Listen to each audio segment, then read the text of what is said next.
Ladies and gentlemen, welcome to another edition of Rabbit Hole Radio. On this edition, I am going to be playing the full length interview that I did with Fritz Springmeier. I've done a few interviews with him. This was actually the first interview I did with him right after he got out of prison for some trumped up charges that he was thrown into prison on. And that was done to shut him up. And it was done to stop his work and slow him down because he's such a prolific writer and speaker, and he was starting to make headway when he was speaking. And you can see some of his older videos, like when he spoke at the Prophecy Club. He wrote 13 Bloodlines of the Illuminati.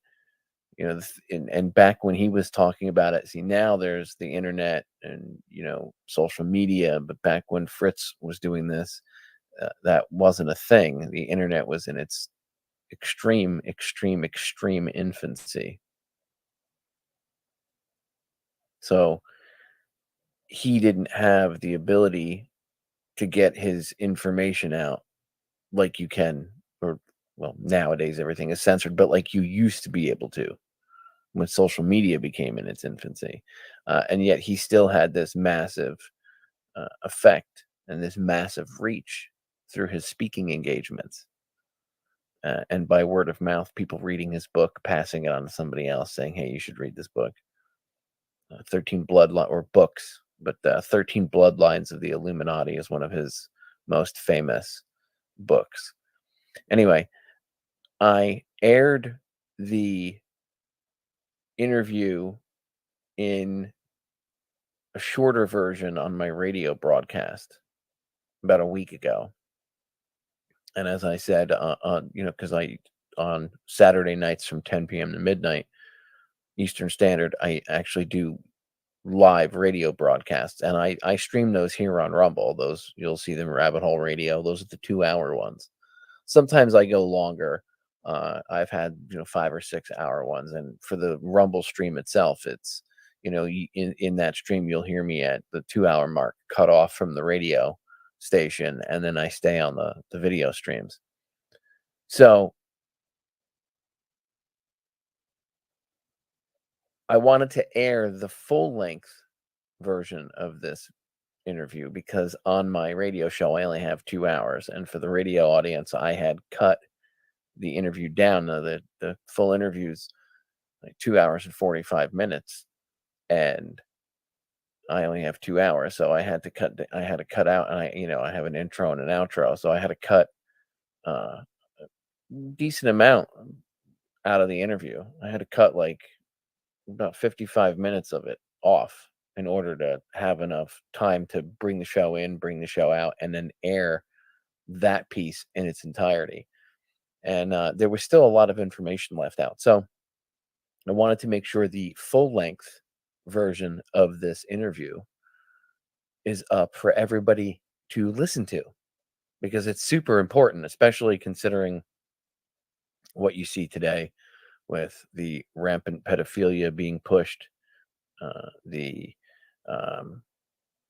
fact that people are being censored for talking about that kind of stuff, the craziness with all of the 8,000 genders, and the do what thou willst attitude, and even the open outright push where Satanism is right in your face. Let's have a Satan worshiping club after school. You used to have like Radio Club, or the AV Club, or maybe a sports type of club, or some sort of collegiate type of club. But nope, no. Now in 2023, you have your local Satanist group club for schools. So you can see this stuff is right in your face. And this interview I did with Fritz was back in 2012, so it was 11 years ago.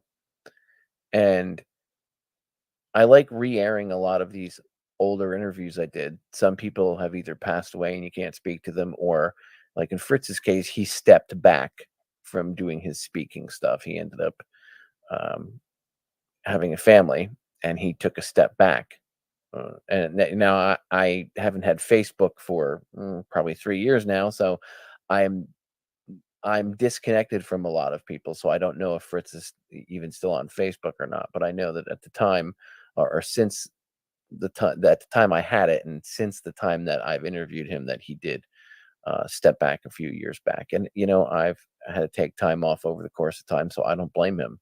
Life comes up, life gets in the way, and sometimes good things happen, like you end up having a family and you realize you can't put them in danger. You've already done what you could. You've added what you could to the stream of consciousness. You don't want to put them in danger, and after going through what he went through, I don't blame him either. So I hope he's doing well, and I hope all is well with him. I hope Fritz is doing well in 2023, and I hope his family is thriving, and I hope him and everybody in his family are healthy and happy. He deserves it. He's a great guy. So anyway, on this edition, we talk about Satanism, the occult, mind control, the dark New World Order agenda, who the Illuminati are, the reality that Satanism actually exists. We discuss Cathy O'Brien, John Todd, a lot of stuff we get into. So it's a great interview. So without further ado, I'm going to bring up the audio so everybody can hear this.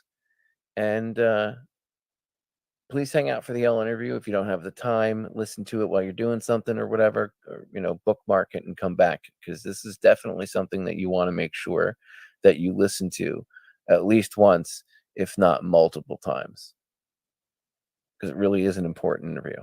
So here we go. Fritz Springmeier, the Illuminati, mind control, Satanism, and the manipulation of society.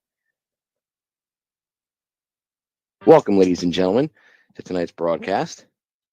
Tonight, I am joined by a very special guest, someone who I've mentioned on the broadcast many times, and I have referenced his work multiple times on air.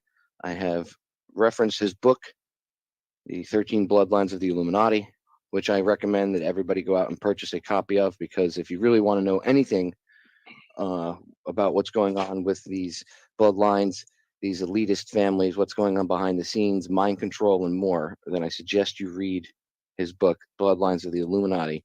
I am pleased to bring to the airwaves for the listeners tonight none other than Mr. Fritz Springmeier. Fritz, welcome to the broadcast.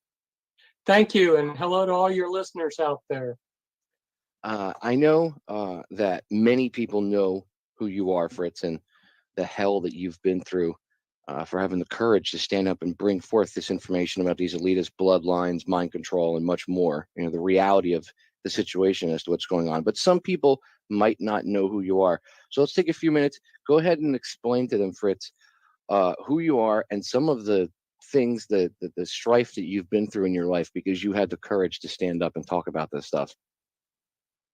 Okay, well, building upon what you already told the audience, and yes, I am an author. I wrote 7 books, a series of 7 books on the Illuminati, and 3 of those books dealt with the Illuminati's total mind control, which is a type of mind control way beyond the imagination of the common listener, probably about 1 million times more powerful than they're imagining if they're not familiar with my work.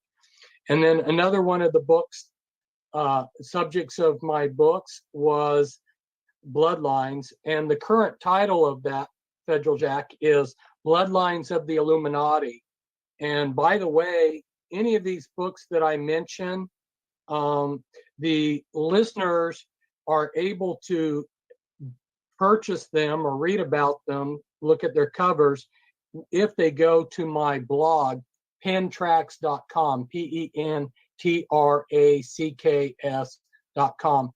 And that's important because these subjects, like you also mentioned, are so vast that just opening up the subject is like opening a Pandora's box. We get into information that's outside the worldview of the listener. They're having if they're going to assimilate this stuff, they have to be a truth lover that's willing to step outside their paradigm. Because as you use the term, the powers that shouldn't be, I hadn't heard that before.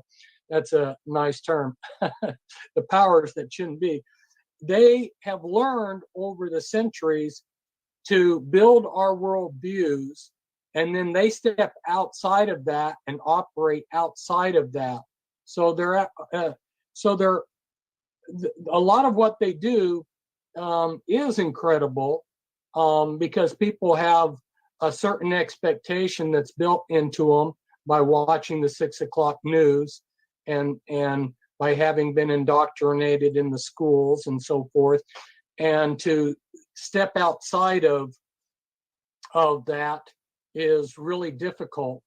But everybody that I have met, essentially everybody, has sometime in their lifetime encountered the powers that shouldn't be, and has seen things that are not right, whether it was JFK's assassination, or whether they were a farmer and they were trying to figure out why the prices were never right for the farmer so that they could never make a profit.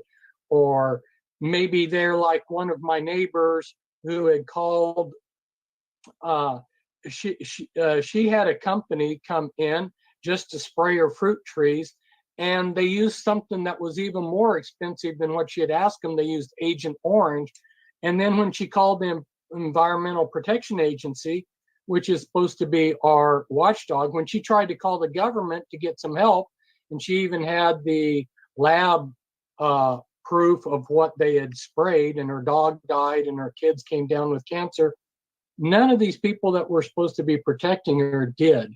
They could care less. They laughed at her. And so maybe you've had some kind of experience like this, and those would be entry points for you to realize everything is not as it is pretends to be, that things are not what they look like. And maybe you're willing to look underneath the surface. And in that case, an excellent place to start would be my books, which are very extensive. I started exposing the Illuminati in 1990, and that's when I began writing my series of books. I did thousands and thousands of hours of research on them, investigating these people from every angle, from every source I could, and spent years gathering this information for the listener. The repercussions of that, as you said, were rather dramatic. At first, for several years, they just brought people into my life that observed what I was doing, watched. They surrounded me with people, and of course, I had CIA type people following my car all the time, and then in 1995 is when everything hit. They waited about 4 years, and then basically everything fell apart. I had everything coming at me from different directions. I survived that year, and was again watched and monitored for a number of years, until again the house came down on me in 2001 when the feds raided me, and then they managed to come up with some charges a couple years from then, which actually stuck in court, and I did 8 years in federal prison, and I'm still on probation. I've been out for a couple years. I'm still monitored. I'm still harassed, but I'm blessed. I feel blessed. God has preserved me, and I'm still going forward, and love life, and encourage the listeners to get out there and enjoy life. Love life. That's what it's about. I'm all for life. The other kingdom, the kingdom of darkness, is about death, Christ came to give us life and life more abundantly, and that's what I'm about. That's a little bit about myself in a nutshell. When you were in prison, Fritz, did you find people in prison itself were receptive to anything you had to say about the Illuminati? I mean, because I'm sure it came up once or twice, the subject. Was anybody in the jail itself receptive to what you had to say? Did the inmates, did the other inmate realize the reality of the situation? Interesting question. I would say that because a lot of inmates have discovered firsthand how corrupt our judicial system is and how corrupt the government is, that about 90% of them, not all, there's some that are totally loyal to this government, but about 90% of them really question this government. They know that it's a dishonest government, and they're open to learn. They moved me around quite a bit. They didn't treat me like a common criminal. I was treated a lot worse by the feds when I was in federal prison, and they moved me around a lot.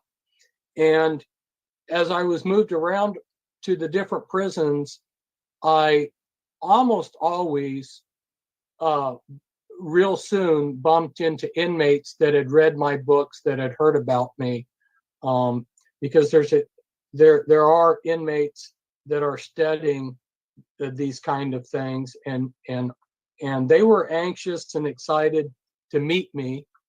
And so yes, there were people that I was able to visit with. There were actually some inmates that didn't know, hadn't read my material, but could sense that I was somebody that they could confide in. So I had people that had worked with the Illuminati, actually a good number of people that had worked with the Illuminati in various capacities that shared good information with me. So I was able to continue doing some amount of research while I was in there. It wasn't a very conducive place to writing because it was because a number of times I had my notes and the things I'd written thrown away by the guards. And you lived in such a controlled atmosphere that there wasn't your style was pretty cramped. Yeah, I would guess so. I wonder if the guards were ever sent in there purposely to toss your cell and harass you and screw with you and throw away your notes on purpose to hinder your research while you were in there. Because I'm sure that the powers that shouldn't be, when they had you thrown in there, they obviously had to realize, well, this guy's pretty smart. He'll probably use this spare time to do more research and write more books. So I would guess that they probably had you targeted for a certain amount of harassment just because of who you are and what you say. That's not beyond the realm of possibility. It's a little hard to know what motivates. For instance, I got that book on 9/11 that was not. They were not able to publish the book in the United States. It was published in France, that was exposing 9/11, and a guard came into my cell. He saw that book and he immediately threw it away. Actually, technically, they don't have a right to do that. They're supposed to have a reason to confiscate something and to give you a slip that they confiscated it. I didn't know where the book had gone, but of course, inmates are the ones that are watching everything, and the inmates are the ones that do the work and empty the garbage. So one of the orderlies just dished the book out of the garbage and brought it back to me. That's pretty cool. At least you had a certain amount of people, I guess you could say, looking out for your better interests while you were in there. That had to be pretty surreal, though, being in the prison system and having people coming up to you and tell you, "I've read your books, Fritz Springmeier. Oh my God, you taught me about the Illuminati." That had to be pretty surreal to run into people that knew who you were. Yeah, it was kind of trippy. It's also good too, right? People know who you are. They like you. They keep you safe. Yeah, that's true. Did you ever feel threatened in prison, like your life? Not from per se like the other inmates, just, oh, I'm going to screw this guy up, but more so, did you ever feel that maybe there was somebody keeping an eye on you, and that if you stepped out of line too much in the wrong direction, that they might have something happen to you in prison, like an accidental fall down a set of stairs or something? Well, see, I'll tell you something, Federal Jack. The people, both inmates and guards that I had to deal with while I was in prison, a lot of them are still in the prison system. A lot of them are still alive, and I'm still under probation. When they first released me, they let me out for 3 months, and then they just arrested me for no reason and threw me back into prison under investigation for 2.5 months. Nobody could find out why they threw me back into prison or how long they would keep me or what. In the event, they only kept me 2.5 months. But the point I'm making is I may have to go back and face these same people.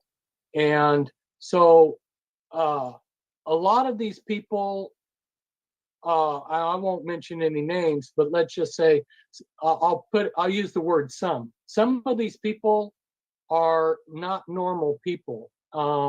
They're dangerous, and I don't particularly care to talk about any incidents or highlight any people or anything, because I still am potentially in a situation where I may deal with some of these people. It's the same reason why I don't like to talk about my case very much, is being under probation. I'm still under the power of the judge that sentenced me, who during trial, my case was placed into the federal law books as I set a new low standard for evidence, because there was no evidence used in my case.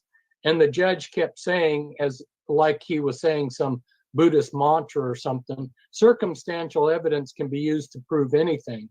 Which, if you think that through, that's like saying, well, I heard Santa Claus on the radio. I saw Santa Claus's picture in a book, therefore Santa Claus exists, circumstantial evidence. And that's all they used. And these people are some of these people are exceptionally not nice, to make an understatement. And so I prefer not to discuss things like this, because it would be to my detriment in many ways. Understood and completely respected. Moving on, let's get into the Illuminati themselves. I think a lot of times when people hear the term Illuminati, if they're not versed in this, if they haven't done any research, the average layman, if they hear the term Illuminati, a lot of times the first things, obviously that pop up in their head now, because of pop culture and because of the level of mind control on a mass level that everybody's exposed to, automatically they think of kooky conspiracy theorists, tinfoil hattery, craziness, and automatically, if you say that, if you're trying to have a conversation with somebody and you keep saying they, and someone goes, well, who the hell are they? And you go, the Illuminati. And they look at you and they go, oh God, that's it. They just, as soon as you say the Illuminati, they turn you off. Who are the Illuminati, Fritz? To the people, if I was fresh, if I didn't know anything, and I came to you and I said, Fritz, who are the Illuminati? Please explain this to me so I understand, because I see so much conflicting stuff on YouTube, and I know there's a lot of disinfo out there put out there on purpose. You'd be the person I would, if I read your book and I said, okay, I've heard about you, I've seen some of your lectures, explain to me, who are the Illuminati? Good question. I spent time trying to help quite a few members of the Illuminati escape from that organization.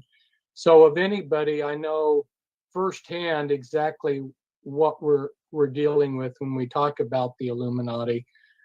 First, let me go back and mention that, the father of our country, George Washington, he's very respected. You can go back and read his writings, he warned the country about the Illuminati.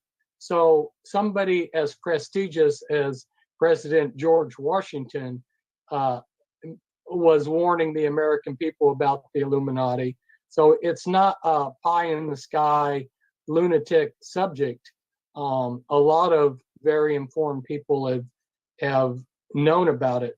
The word itself is something that they created. I didn't come up with the word. They came up with the word, and they've used it for hundreds of years. It means illuminated to divinity, and this is what the ancient rulers, like the pharaohs and the Caesars and the Babylonian kings, they believed that they were divine, that they were gods, and the rest of us were like ants. And so the Illuminati goes back to those ancient ruling bloodlines who have bifurcated, and they have hidden their lineages quite a bit. That's why I went back and I showed that our presidents are closely related, and our presidents are derived from these bloodlines. Here we thought that we have broken away from the aristocracy of Europe, but then if you look behind the scenes, you see that they quietly maintain their hold. They just fooled us into thinking that we had gotten away from the elite. So these are elite bloodlines that created our system and have run the system and used the system to control the world. And they have these bloodlines. It's not like they have come into power. They were the ones that have created the institutions of power. They're the ones that are the stockholders of the Federal Reserve. They're the ones that are behind Wall Street. They're the ones that are behind the corporations. They're the ones that are on the interlocking directorates of these corporations that everybody says pay the politician. Getting the words prostitute and politician mixed up. The politicians are their prostitutes, and of course, if you're higher up in the political arena, you're very likely one of the bloodlines anyway. So that's who the Illuminati are. They're powerful bloodlines. Another way of looking at them is to call them generational Satanists. Now, publicly, some of them have gone on record as saying they're Luciferian. That it's not Satan that they worship, it's Lucifer. And some of the people take issue with me calling them Satanists, but I worked with dealing with their mind control that they do to their own members. And I can tell you that once you learn the rituals, once you learn what they're really all about, there's no other way to describe them than to really accurately say, these people are satanic.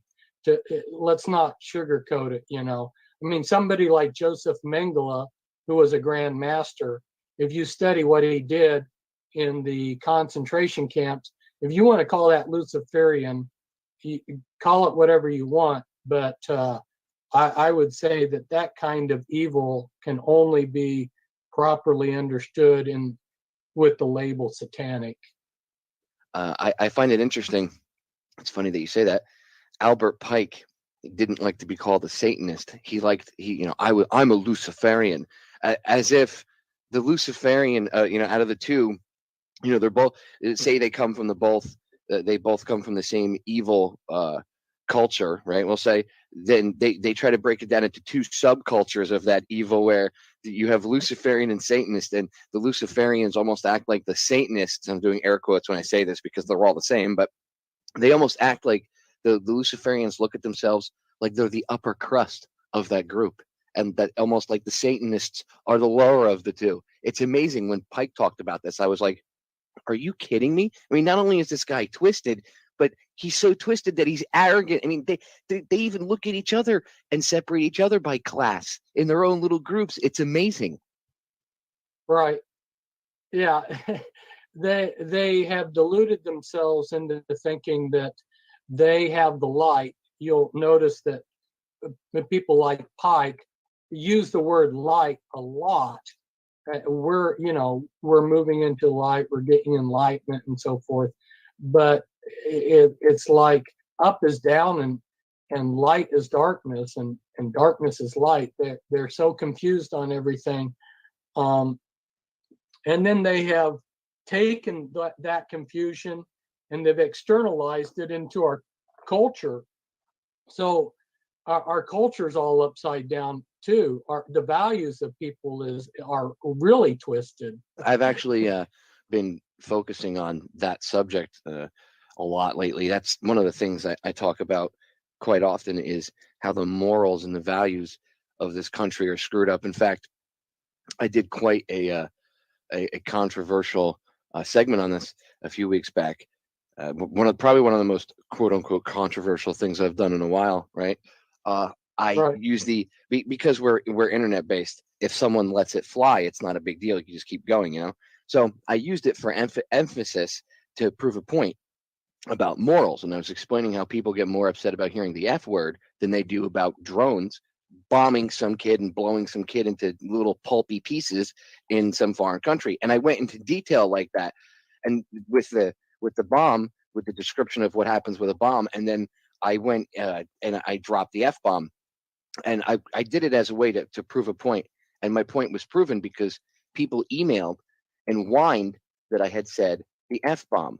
And nobody complained and mentioned anything I said about killing little kids and droning them with drones. No, and I my whole point was this, to prove that people, it's amazing how backwards this country is. Because although, even 50 years ago, dropping the F-bomb would have been, taboo, people would have looked at what's going on with these drone strikes with complete and utter disgust.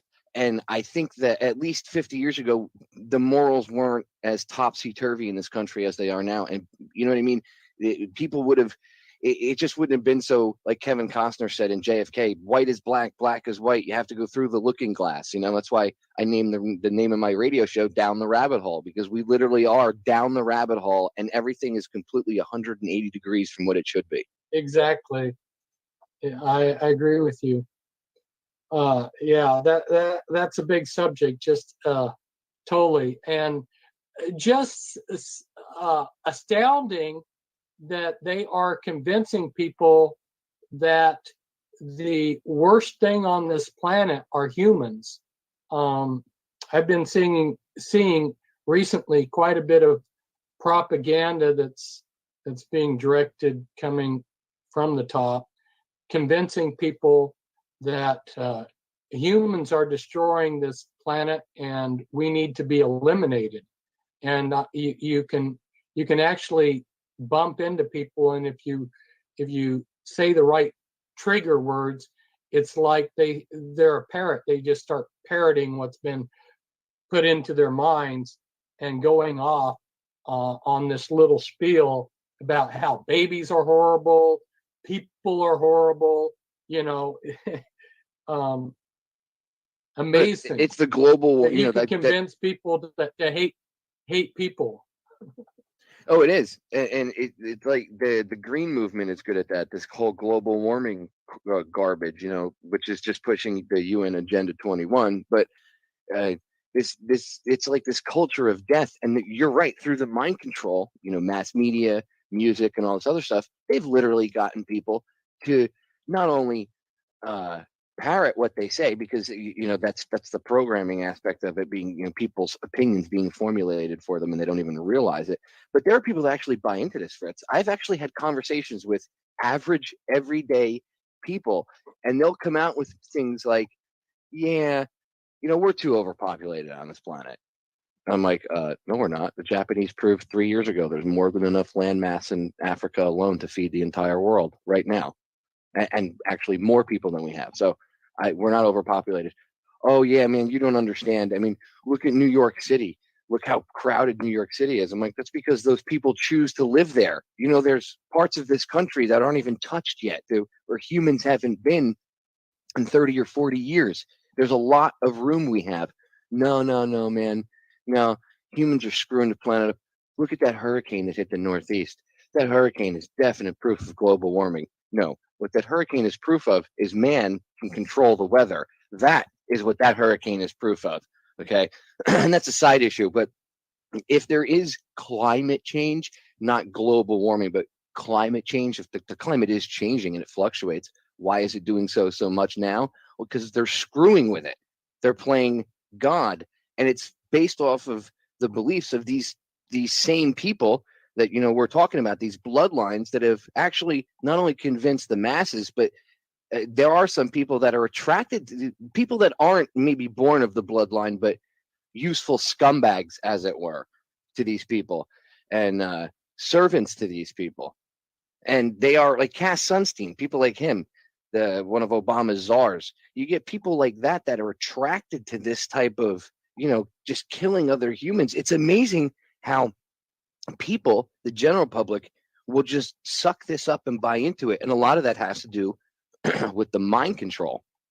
I don't think people realize the level of mind control that's put out there on the general populace every day. I mean, you see it, especially, it must be incredible for you having all this knowledge that you have to be able to look around and see things. You literally must be like Neo in the Matrix when he sees all the code, and at the end of the movie, he's looking at the hallway and he sees everything in green code. That literally must be your life 24 hours a day, Fritz.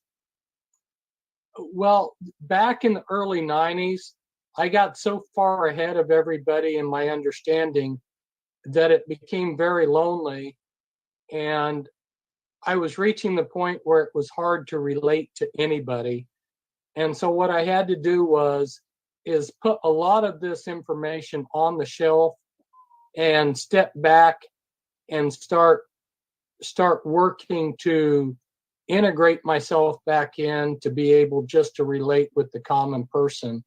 And that's what I did, because like the Word of God says, we're not to be of the world, but we're in the world. In other words, I'm not going to join the mass of lemmings that are they think that they're moving forward with progress, and they're like, get out of the way, or you're going to be trampled on, because you got to run with the pack. This is progress. I'm not going to run off the cliff with everybody else who doesn't even know where this world's going. But on the other hand, I still need to be down at their level to where I can relate to them and understand what they're going through, and understand their view, and be basically at least pretend to be a normal person. That's got to be rough. I mean, knowing the level of research that you've done. I mean, I've done a lot of research over the years, and I know others that have done lots of research as well. But I mean, Fritz, the level of knowledge that you have in your noodle is amazing.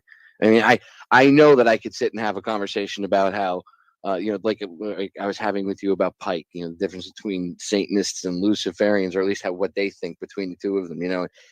Not many people could understand that or be able to, extrapolate any information from that. So I really, it's amazing the knowledge that you have in your head. There's a few other things I wanted to pick your brain on. One of them actually, it goes back to something we were talking about a little earlier. The whole Satanist thing, the fact that these people do actually worship Satan. A lot of people have a hard time dealing with that, and I know people of many different religions, and when we get into a conversation about maybe someone that's a quote unquote member of one of their religions, right? A high ranking person, whether it be who pretends to be a Christian or a Muslim or a Jew, whatever. And they're politicians, and they'll say, oh, well, he's a good Christian, or he's a good Muslim, or he's a good Jew. And usually it'll be the Muslim, the Jew, or the Christian, whoever. Like if it's Christian, we're talking about, sometimes we talk about everything, but a lot of times I'll bring up, to bring the point home, I'll show something that, it's a Christian that maybe they believe in, and I can show how this person's connected. Or if it's a Muslim person, I know same thing, with a Muslim, or if it's a Jewish person, I could show someone, who's Jewish, and I could show how it's connected. It's like trying to open the door for them. And a lot of times they'll say to me, well, that goes against the basic tenets of their religion. They wouldn't do that. I wouldn't do that. And I find it's pretty difficult this is the biggest gap, or one of the biggest gaps I find, when you bring up the word Satanism, because it just sounds so grandiose, I think, and so what's the word, like story-ish, like story, like not cartoonish, but something like you'd hear in a story or something. Not something you'd see in a horror movie. This isn't something that really goes on in real life. And people don't realize that they pretend, a lot of these politicians and stuff pretend to be Christians or Muslims or Jews, but they're not. They're really, at the end of the day, Satanists. And they really do partake in human sacrifice and ceremonies that have human sacrifice as part of that ritual.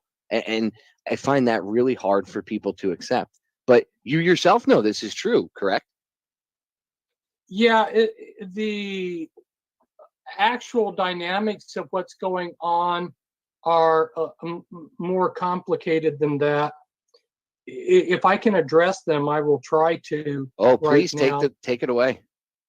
Since the time of the pharaohs, clear back in ancient Egypt, they had already discovered how to create multiple personality disorder. And the pharaoh, he had the job of ensuring that his son would carry out his wishes and perform like he wanted. So the pharaohs learned how to carry out mind control on their own children and how to create programmed multiples clear back there. That was one of the things that I was privileged to expose, was their secret mind control that they've been doing for thousands of years. So when they create a multiple personality person, they will take a few personalities that are going to operate in the real world, and they're going to try to give them the best front or the best persona that they can. And because they have the money, they have so much power in their own system, they'll take somebody and they'll make him into a world-renowned, a beloved politician. They'll make him into a world-renowned, beloved actor. They'll make him into a world-renowned, beloved comedian or Christian clergyman. In fact, your leading Christian clergymen are Illuminati. They're program multiples. And in my writings, I expose a number of these leading Christian ministers. Now, let's look at this front personality that's been created as a Christian. They actually are sincerely a Christian. They're dissociated from the garbage underneath them in their mind. They're dissociated because they're a multiple personality from the Luciferian, the pagan, the satanic parts. So when they act like a Christian, there is some genuine sincerity there. They really don't know fully what they're all about, although some of them do.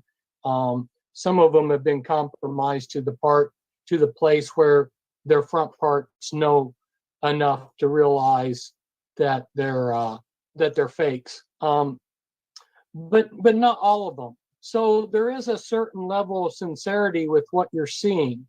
And then as you go deeper into the mind, to these deeper altars, which are personalities, you will have some that are designed for pagan rituals. When you get involved with studying Wiccan rituals, you'll hear from pagans, well, we're the original religion. We just love trees. We love nature. We love Mother Gaia, blah, blah. And again, you're seeing something that's portrayed as benevolent. But then underneath that, deeper than that, you'll come across Luciferian alters, personalities. And then when you get to the deepest part of the mind, that's when you actually get into parts of the mind which have been made into personalities, which are totally committed to Lucifer. That's why what you see is not what you get. There's a deeper level of understanding to these. But unfortunately, everything that we used to try to evaluate what a person's about has been obsolete our entire lives. In fact, what is amazing to me is our understanding of other people. Like, you look at men trying to understand women. Most men don't have a clue about women. You look at people trying to understand the politicians. They really have no clue as to what they're looking at. I had a lot of Christians this last election who were voting for particular candidates, presidential candidates, and I could see that they didn't have a clue as to what they're dealing with. And they're using outdated ways of things that are obsolete. The way that their theories about people, their ideas about what make people tick, are totally bogus, and they're totally ignorant of how little they know. I think that is maybe one of the first steps of intelligence, is realizing what we don't know. I agree. The sign of a good researcher is someone who's able to admit that they don't know everything. You know, I say to my listeners all the time, you learn something new every day, and you should make that your goal to learn something new every day. Right. You know, even if it's the tiniest of things, doesn't matter if it's related to the conspiracy end either. I mean, you can take a lot of the lessons that you know, or your lessons from the things I say, or some of the guests say, and you could, you know, take that information and put that towards your personal life. And I've done it myself, and that's real change. That's how we stop this. Because one of the reasons they're able to get away with doing this vast level of mind control, and I know people don't think this is real, but it is. The reason why they're able to get away with it is because whether we realize it or not, we willingly partake in this. Now, it's sometimes it's been manipulated, and our opinions are formulated for us, again, through the mind control. But we part of this is we have to make our own choice to do this. I know that they believe in some. In my research, I've come across that I don't know if it's all of them or just some of them, but there's this, and I don't remember if it's a rule or some sort of tenet or whatever it is, but that they believe that they have to tell us what they're doing. It's some sort of karmic thing or something like that. So they have to, they can screw us, but they have to let us know that they're doing it, so that I guess we're being informed to a certain extent. And that's one of the reasons why they throw it in our face with some of the movies and television that we have, amongst other things. I think a lot of it is trying to like twist and formulate people's opinions and control society as a whole, because that's what I see. I mean, I see people's opinions being formulated by what they see on the boob tube. Like you said, you'll have a conversation with somebody and buzzwords start coming out of their mouth. I mean, I've had conversations with my father, for instance, who back in the day, he used to watch Fox News. I'm proud to say he no longer tunes into it as much, and he does see through the BS.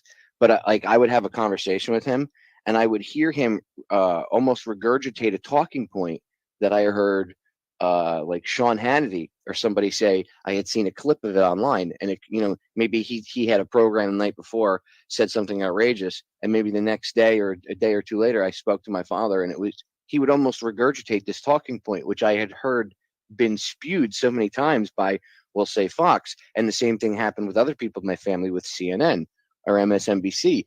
And for someone like me, I can sit back and look and go, wow, it is amazing how they use the boob tube to control and formulate people's opinions. And it's this mass mind control.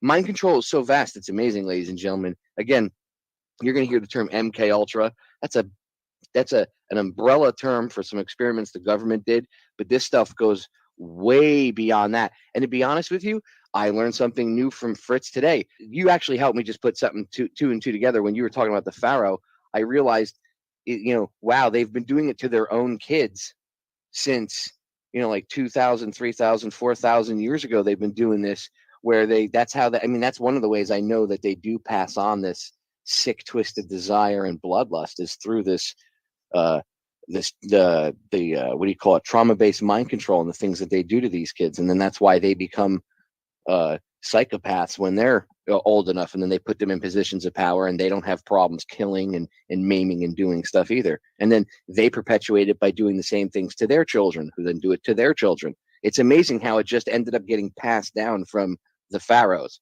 See, I didn't realize that's where it got its start. See, so you just helped me connect something. Yeah, it's been insanity breeding insanity. History has been kind enough to give us at least a little picture of the insanity of some of the Roman Caesars. Just the story of Nero, for instance, fiddling while Rome burned. These people are sick people. The bloodlust, killing their own brothers and sisters and their own mothers, and they're psychopaths. But the thing of it is these elite bloodlines have never stepped down. People need to ask themselves, when did the powerful elite ever say, you know what, we're tired of running things, we're tired of running the show, we're tired of being worshipped as gods, we're just going to step down and let these serfs, these little slaves, these little people in their huts run the world? They never have. The only time that we thought that we began to get away from that was in the American Revolution.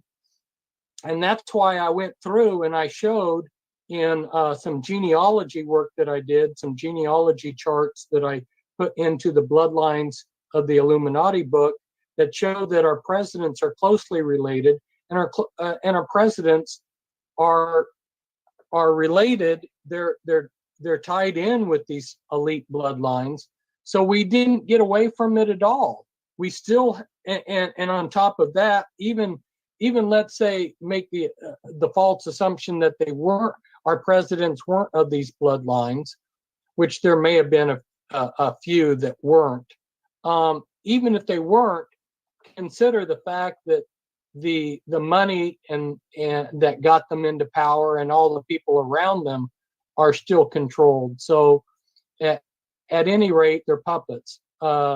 George Bush, the number 2, King George II, was a programmed multiple, and he had one of his personalities was Data Boy. It just was used for his handler's amusement. It memorized sports scores. But I had a book about all of the stupid things that George said. And for instance, at one point when he was being interviewed as president, it's obvious in his answer that he didn't have a clue what the executive, legislative, and judicial branch of government is. Now, I ask you, how can somebody be president and not know the difference between the judicial, legislative, and executive branch of government? Well, because he was a program multiple, and he happened to have an alter, a personality in the body that was handling the body at the time that was ignorant of those things. Other personalities would have been more savvy, but because he was a multiple, and he fluctuated from different personalities, he made all kinds of goofy statements while he was president. How many of our politicians would you say are mind controlled or have multiple personalities? In upper level government, a very, very high percentage. It wouldn't shock me if it's over half of them at the higher levels. Wow, that's a lot. Yeah, and so you and what they do is they all spy on each other. everybody's set up to spy on each other, so nobody can break the circle. Nobody can get out of line. That's, the all-seeing eye is one of the Illuminati symbols, and it represents the fact that Lucifer or Satan has wanted to become godlike, where he can be omniscient and watch everything. Well, one of the ways that they can watch everything is they program all of these people to watch each other. So it's everybody snitching, everybody spying on each other. It's truly insanity. It really is. And then when you try to explain this to people, because people naturally have questions, people that don't understand this, the questions they ask, if they're paying attention, like in fact, the other day I spoke at a college class. There's a professor at a university down here where I live, who he has me come and speak at his class like once a year. And it's literally a class on conspiracy. And he comes at it from multiple ends. He shows the skeptic side. He shows a lot of the conspiracy itself, what's going on. But he understands this. He's not he doesn't bash it. He actually tries to get people interested in this stuff. He's very well researched himself, and he, if I remember correctly, he writes for Global Research. He writes articles for them from time to time. But while I was speaking in his class, one of the questions, and it was good, because I have to honestly say that these kids were all in their mid-20s and they were very engaged in it. I mean, they had stayed. The class ended at 10 o'clock and they had stayed till 20 after to finish hearing me talk. And they were just, they were all glued to their seats until I was done. They wouldn't get up. Not one of them left. And they were asking good questions. I tried to get questions from the audience, and one of the questions was, when you look into this, when you go down the rabbit hole, so to say, and you realize that there's more questions than there is answers. You don't, this conspiracy is so big, this thing is so vast, that when you research it, you realize, you start this to answer one question, and it leads you down a path where you find more questions instead of answers, and it leads you to have to do more research and more research. And she said, will you ever get to the bottom of this? And I said to her, honestly, I don't think any of us will ever know everything there is to know right now. Perhaps if there's a shift in consciousness, and we do have this big change where we are everywhere all at once in our mind or whatever, we can understand things and we're connected. Maybe, I don't know who that's in the future. I really can't predict that type of thing. But when you research this, I said, yeah, you're right. You do go down the rabbit hole, per se, and there you end up usually finding more questions. With answers come more questions, because when you find stuff out, it leads you to ask things like, you look into it and you find out that they actually do sacrifice people. They actually do rituals and stuff like that, we'll say, right? And people will say, oh, well, no way, come on, they can't do that. Well, you would, if you look at it that way, that doesn't just end there, right? Their curiosity doesn't end, because usually a question follows that. A question being something like, why would they do that? Or, I would never do something like that. Why would they do that? Well, there's another question, which leads you to down the point, of, well, these people are psychopaths. They are nothing like you or me or anybody else. You and I and most other people have love and compassion. And these people, it's literally been bred out of them, multi-generational. And like you said, that's a great term. Insanity breeding insanity. That should be a bumper sticker, Fritz. I had the privilege, I guess that's maybe the word to use. There was a woman who had been kidnapped to be sacrificed, and she was taken out into the country by this high-level coven, and she was one of the few people that's been fortunate. She managed to escape, and then she had a friend who knew about my research, and the friend had her come and visit with me about her experiences. The point being is, I've met someone who was faced being sacrificed and escaped. I also got to interview a Christian man who accidentally on Halloween came across out in the country it was a satanic coven that was getting ready to sacrifice a little boy and a little girl that had been kidnapped the day before. And he called the police. Fortunately, the police were close to that area of the country. They got there, and when the police came up, they told him, well, you called us. We're going to deputize you. You lead us up there. So as they started to go up the hill, the coven leader tried to speed up the sacrifice and raised the anathema to kill the boy. And the police ended up shooting him before he could stick the knife into the child's heart. And then the next coven leader tried to finish the sacrifice and had to be shot too. So, these things happen. They're happening all around, but our controlled media doesn't give them the coverage that they should get. I've met with many people that have bumped into these kind of things. People that were out in the country and came across rituals at night and barely got away with their lives. Were chased and barely got away with their lives. Another man whose daughter was killed by a Satanist, just on and on. So these things do happen. Unfortunately, they're pretty well covered up.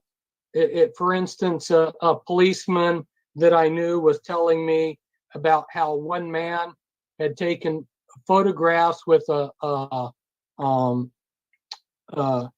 he had lens where he could stand back, telescopic lens, where he could take picture of a sacrifice. And when he gave them to the local police, the state police came real quickly and covered it all up. And end of that whole thing. So anyway. Well, that leads me to another question. A lot of people have, and this is actually just from things I've noticed on my own, but also I've noticed that these are, when you discuss this with other people, like I said, eventually these questions get thrown at you. Another one would be, well, are these cases connected? So do you think this coven where they shot the two, the CO and the XO, as it were, they shot the first and second in command. Do you think that coven was connected to, maybe another coven where maybe there were members of law enforcement or judiciary or politicians, perhaps? Because I know a lot. It's very surprising who you come across when you look into the satanic worship and these covens and stuff. You come to find out that there's a lot of I guess famous people. I mean, everybody from sports players and movie stars to politicians, lawyers, doctors, and I find that it really is interconnected. But what say you? I mean, you're somewhat of an expert on this. Well, I would say more than somewhat of an expert. You are an expert on this. You are one of the foremost experts. As that expression goes, it's a small world. And so many things are interconnected on various levels. And so, yeah, there's a vast interconnection. When I started working with people that had been in the Illuminati, they broke down for me the Illuminati structure. It's 3-tiered. And the first level is called the anarchy level. And the anarchy level consists of many different lodges, many different covens of many different types, pagan covens, witchcraft covens of different types, Alexandria, Gardner, different types of pagan religions. And they're all made to look like they're not related at all. And so that's the anarchy level, and it looks just like chaos. But you can get order out of that chaos because they will oftentimes have one person within each of these covens who's been secretly delegated to send the information back to headquarters in Europe, detailing the activities of the coven, how many people they are. And so there's a control mechanism there, but it's very secret. And there are many interconnections in other ways. Just to give you an example, we think of the Knights of Columbus as a Catholic fraternal organization, while the Freemasons tend to be more of a Protestant type fraternal organization. And for years, there's been this supposed war between the Catholic Church and the Masons.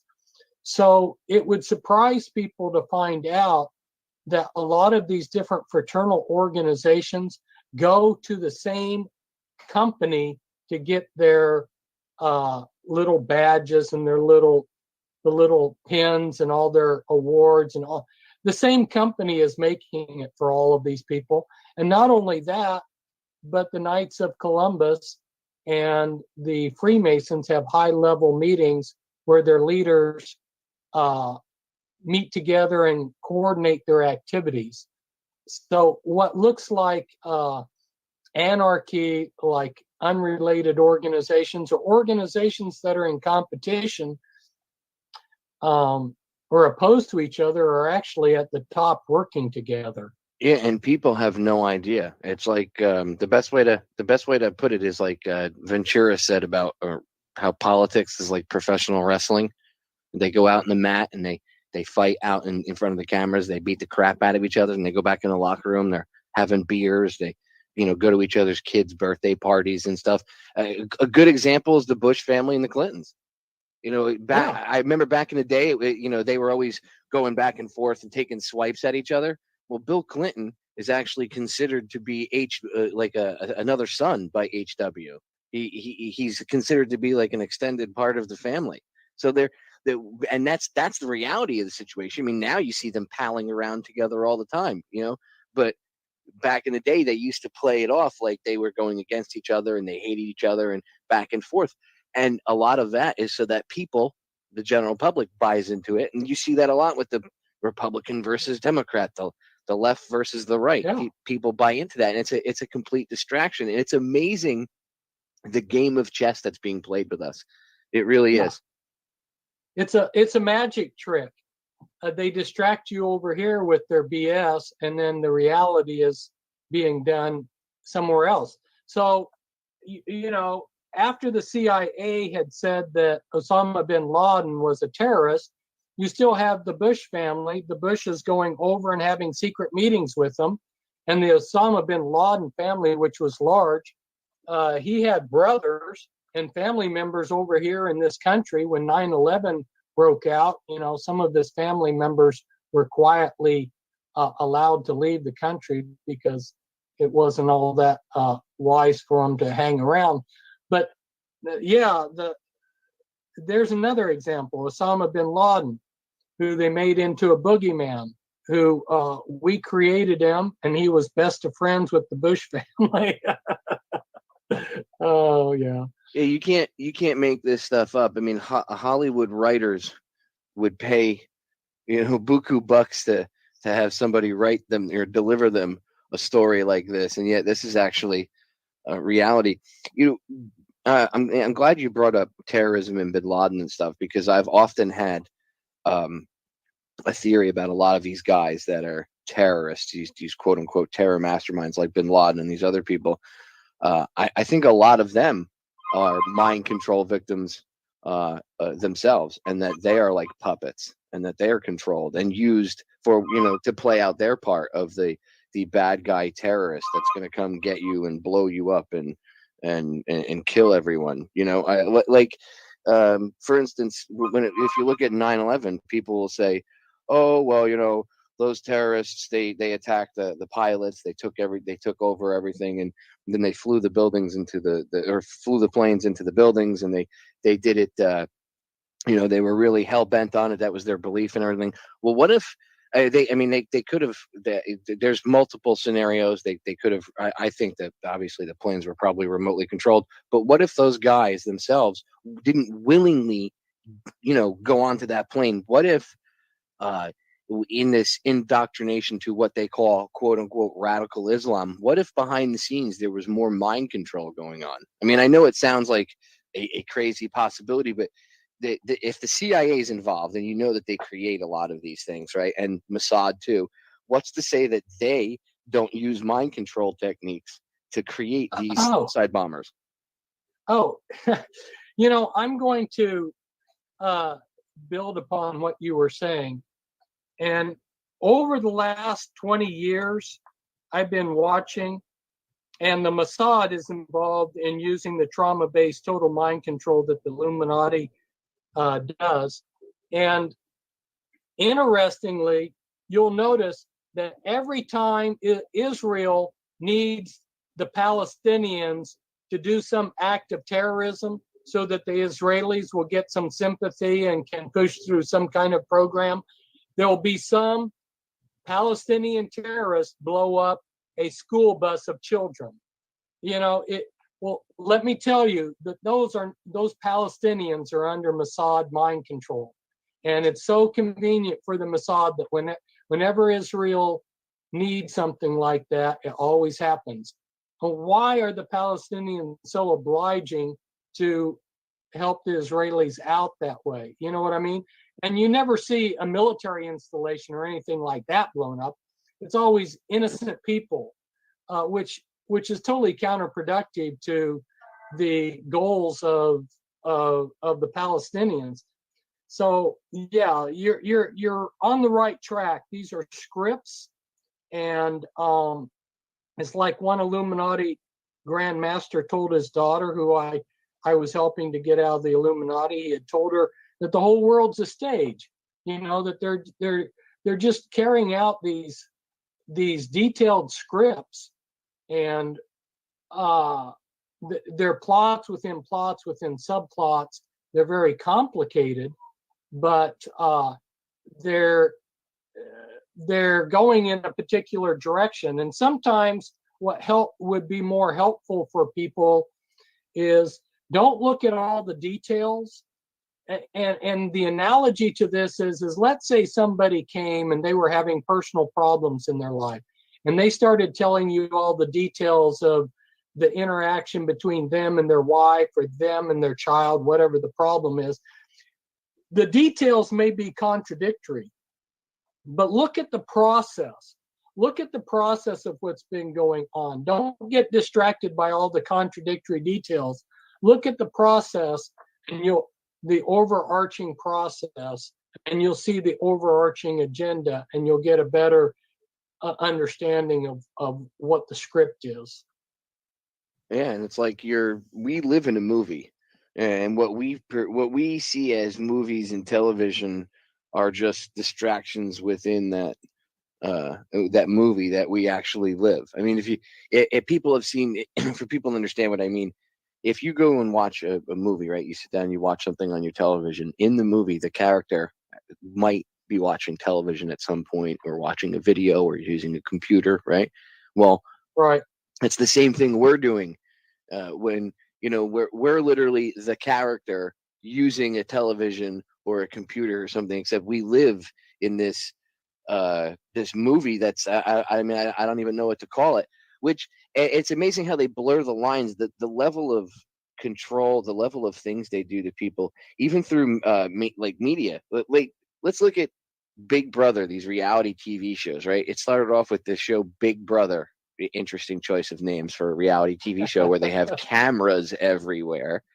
And back then, when that show first came out, Fritz, it was very kind of taboo. People were like, "Oh my God, wow, they're gonna have cameras all over, watching everything you do. That's crazy." And a lot of people were like, "You see, they're conditioning you for people to get used to it." Now, fast forward, I think the show's been on I don't know, 10 years or 13 years or something like that now, somewhere around there. And we'll say more than 10 years. So now the show has been on for a long period of time. And in that period of time, you've created this, I'm doing air quotes again, genre of television which obviously it was manipulated and created by people that knew what they were doing to begin with. But this reality television now has everybody used to having cameras all over the place and being watched. And what do you see sprouting up everywhere on street corners, light poles? I mean, out in the middle of the countryside.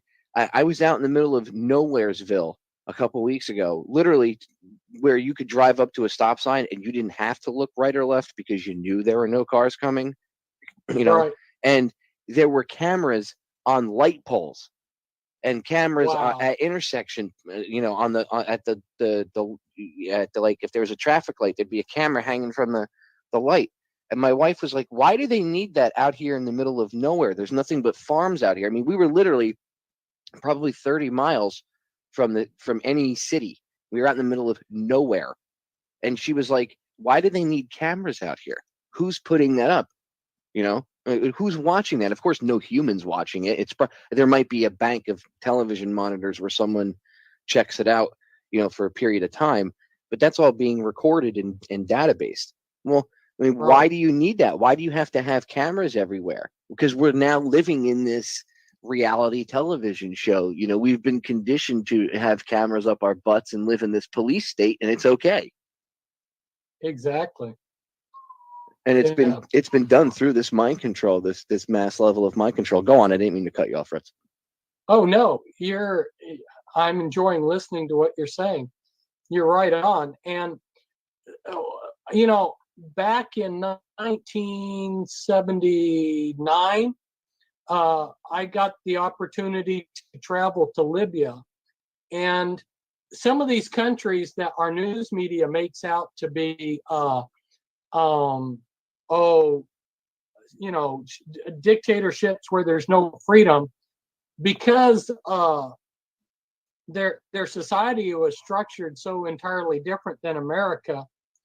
It was not a police state like United States. If you travel to some of these other countries, you'll actually feel freer because you're not being watched all the time, and there isn't a police car on every block. Literally, there's sometimes I drive through Portland, Oregon, and there, it is amazing. There is a police car on every block. And I was driving with someone, and I said, watch this, we're going to turn off here. And I bet that we encounter a police car every block for the next 10 blocks. We did. And my question is, why do we need that many police? But then you go to some of these countries where they don't have that, and you actually begin to, for the first time, feel free. But Americans who have grown up with this police state atmosphere, they don't know what it used to be like. They think that the police have always been like this. It's crazy. I'm old enough to remember when cops actually still had uniforms that more resembled, a postal worker's uniform with the striped pants. And yeah, they had, shirts, but it was a button-up shirt, with a tie. I don't see them dressed like that anymore. Now they all dress like, Darth Vader in SWAT outfits, and they have tactical gear and bulletproof vests on, things that say sheriff across the front or police.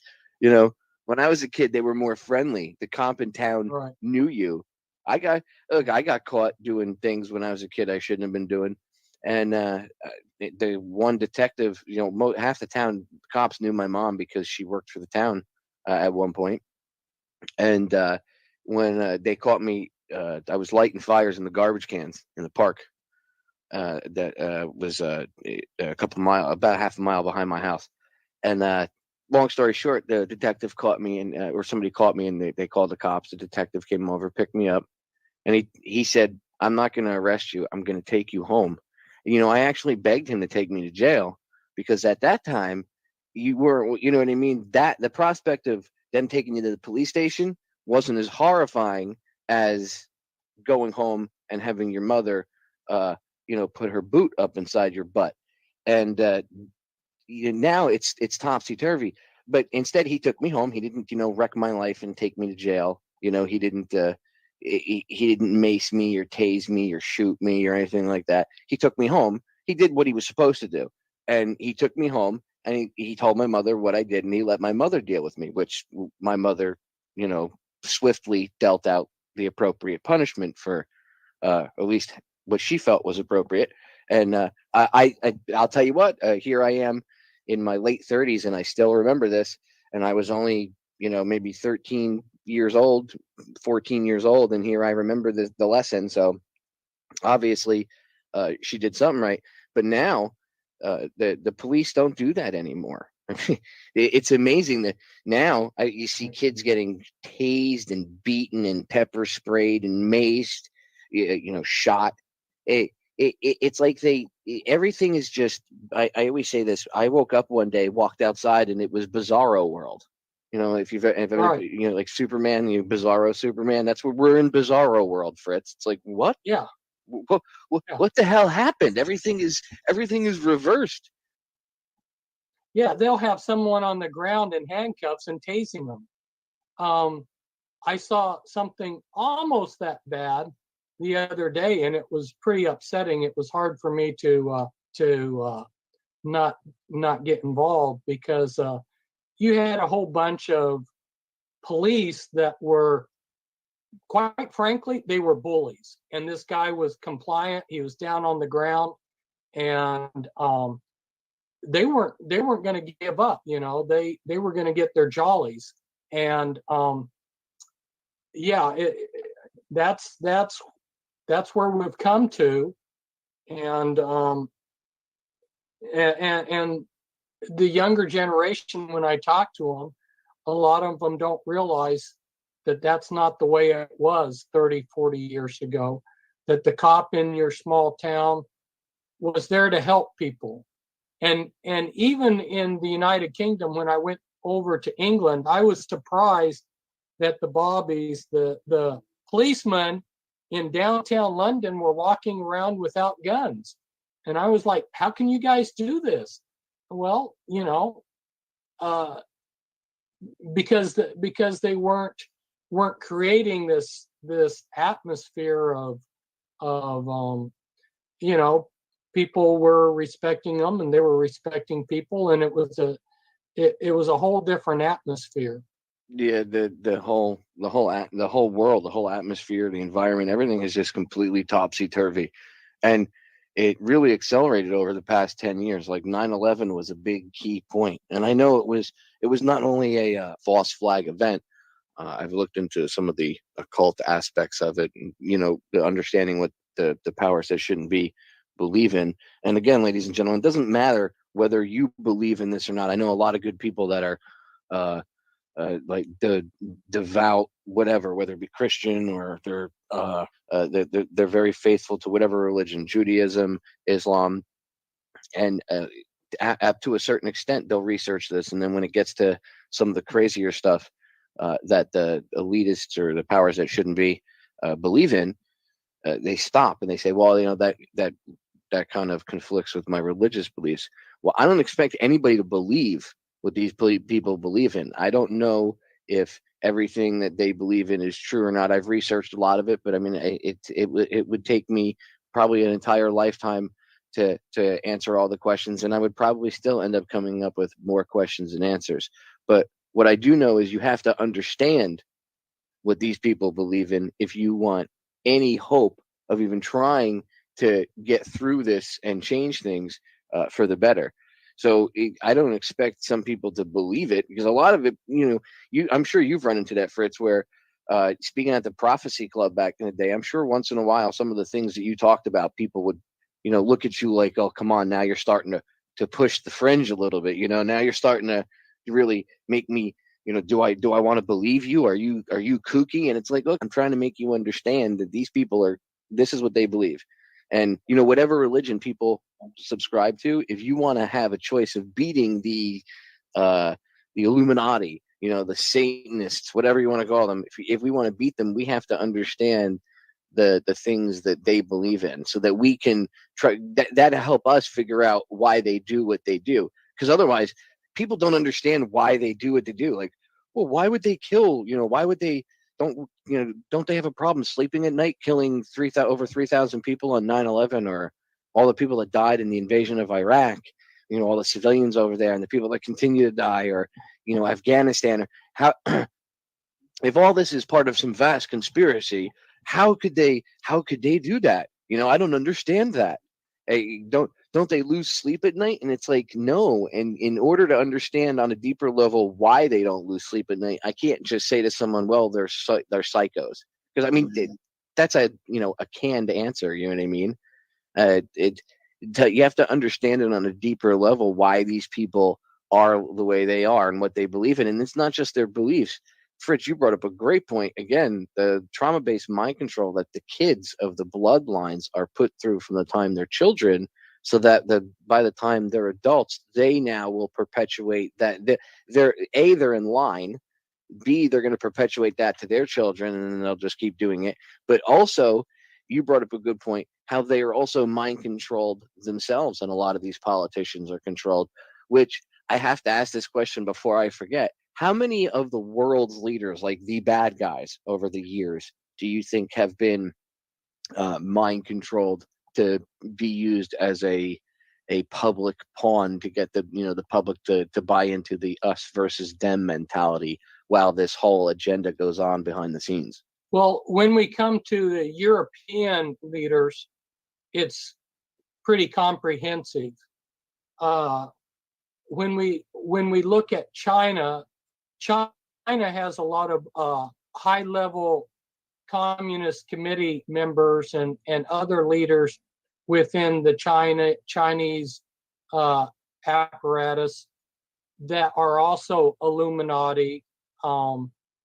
So within China, the English-speaking world, like America, Australia, Canada, Europe, these countries, it's very extensive. With your third world countries, they have a lot of other methods for controlling people in third world countries, the leaders. A lot of those leaders can be bribed, bought off, blackmailed. So and then if we go to Russia too has been controlled by certain families, and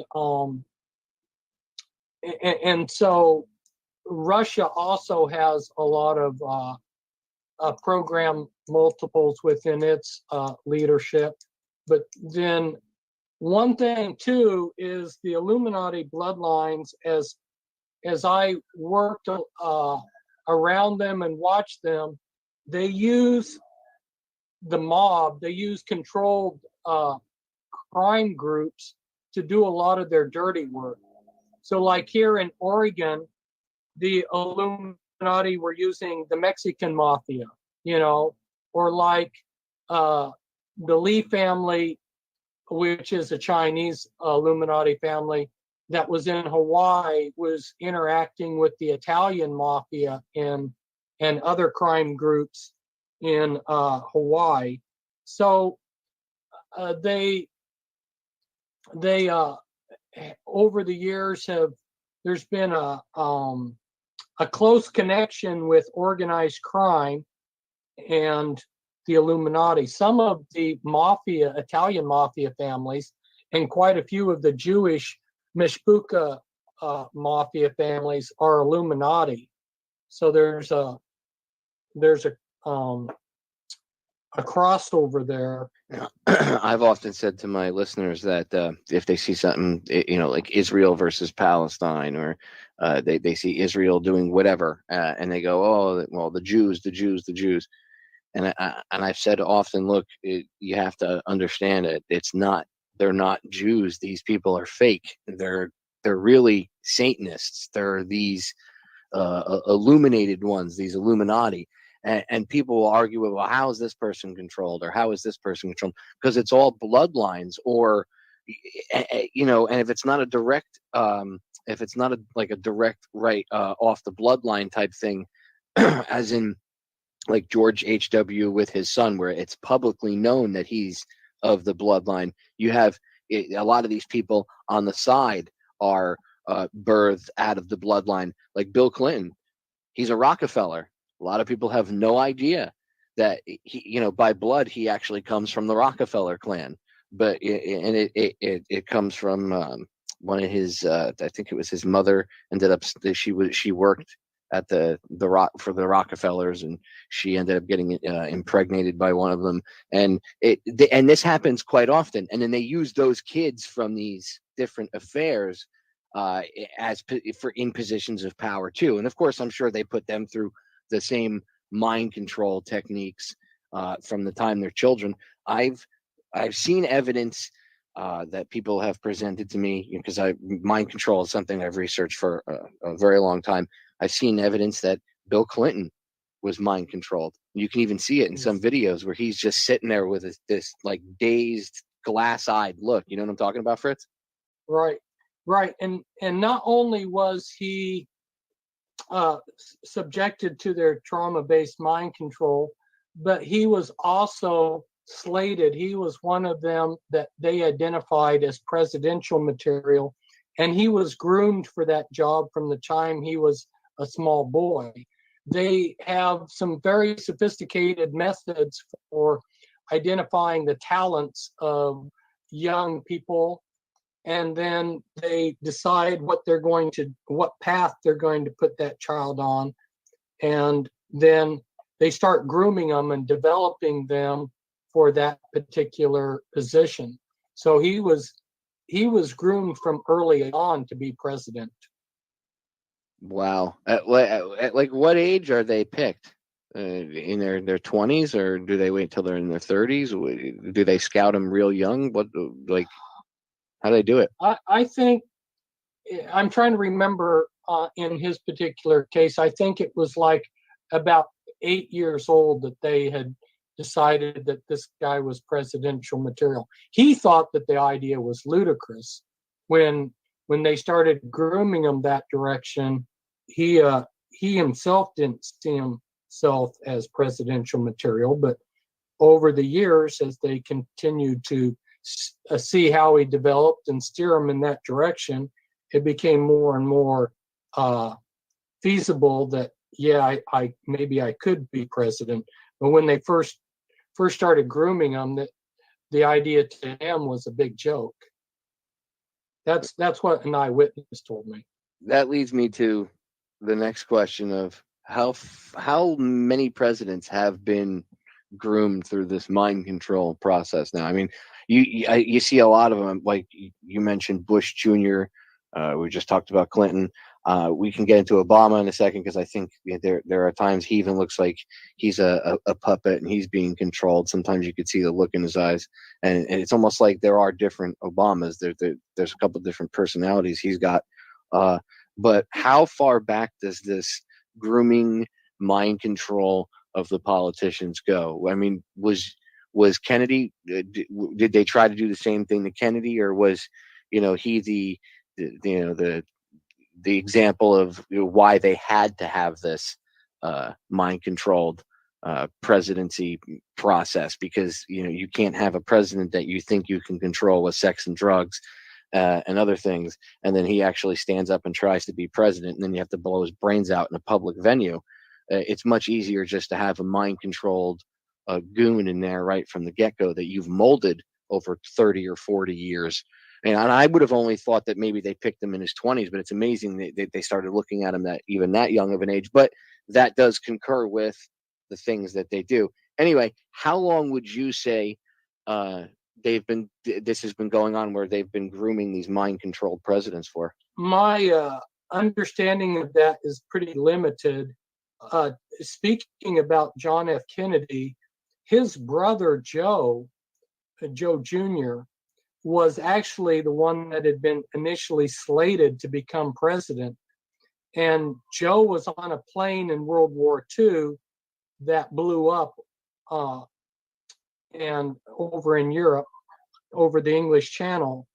And so his father wanted one of his sons to be president and went ahead, and drafted John F. Kennedy to but originally he wasn't slated.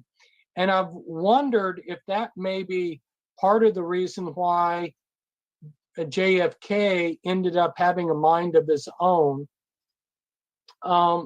He definitely, like you said, he decided to be president. He thought he was president, and he started unraveling and undoing everything that they had on their agenda. Across the board, everything that they had that they wanted done, he was dismantling it. And so it's not surprising that the whole system collaborated to shoot him. And it's really surprising that he was able to break free like that. And I don't know the whole dynamics of how he was able to be his own person, because I think that he for sure had to have had some of the standard mind control, but his front personalities must have been strong enough that they decided, you know what, I'm president, and this isn't, I don't like what the puppet masters want to do, and the people love me, and I'm just going to move forward and be president.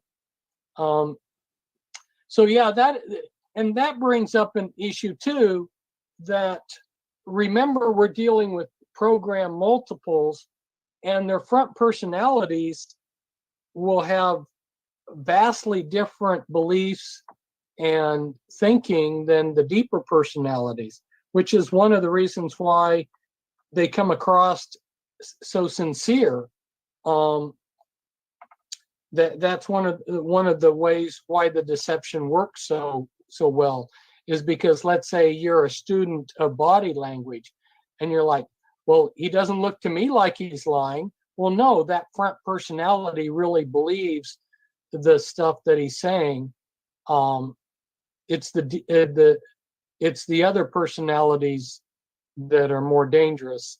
Do you think the founding fathers practice this type of grooming on their own children? I mean, I know that they obviously like you said, this goes back to the days of the pharaohs in Egypt. So obviously that's long before the founding of this country. So do you think, and these guys had access to this knowledge? And I know George Washington wrote how the Illuminati was trying to take over. He even said the Illuminati in New York, and he called them the Jacobites, if I remember correctly, in his diaries. But he said that not all Masons were bad, but the Freemasons were being infiltrated by these people, and that they were working against America's interests. And some people say that Washington was in on this agenda. I haven't seen enough evidence to say that he was in on the agenda.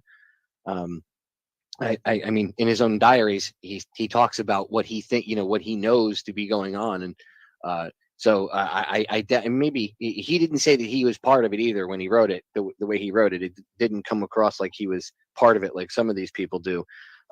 It came across like he was an enlightened individual and then saw what was going on.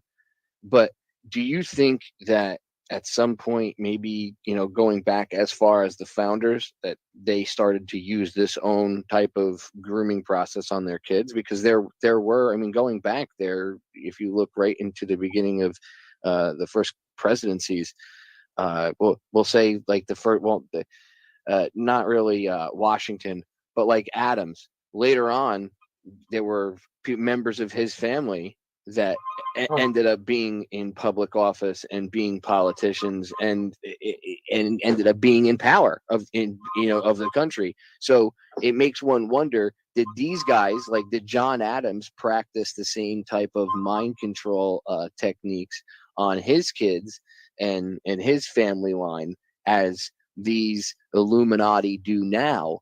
I just wonder how, like, we've been lied to so much. It just opens the door to so many things. I wonder how far back this practice of grooming your kids or grooming certain individuals from the time they're young to be the next quote unquote president. I wonder how far back it goes.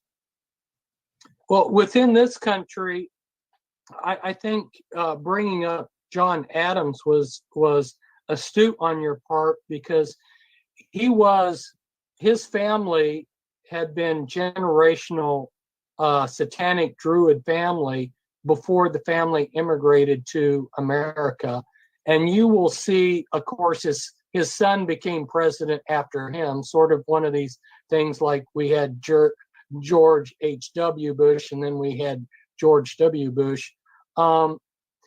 So, his son, and then you'll see that other members of the family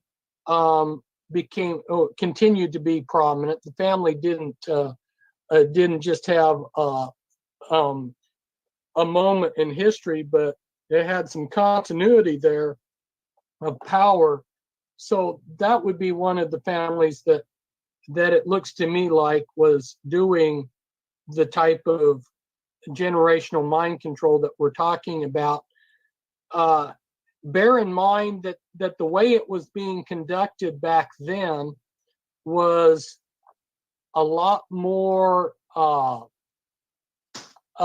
primitive. That was one of the reasons why they did so much trauma work in the Nazi concentration camps, was to bring their mind control, the trauma-based mind control, up to a more scientific, detailed level. And Mengele was one of their star programmers that they brought over to the United States to raise the level of the programming over here in the United States. So it was being done back then, but it was not as powerful. I guess you could say back then they were using a musket instead of an M60 machine gun.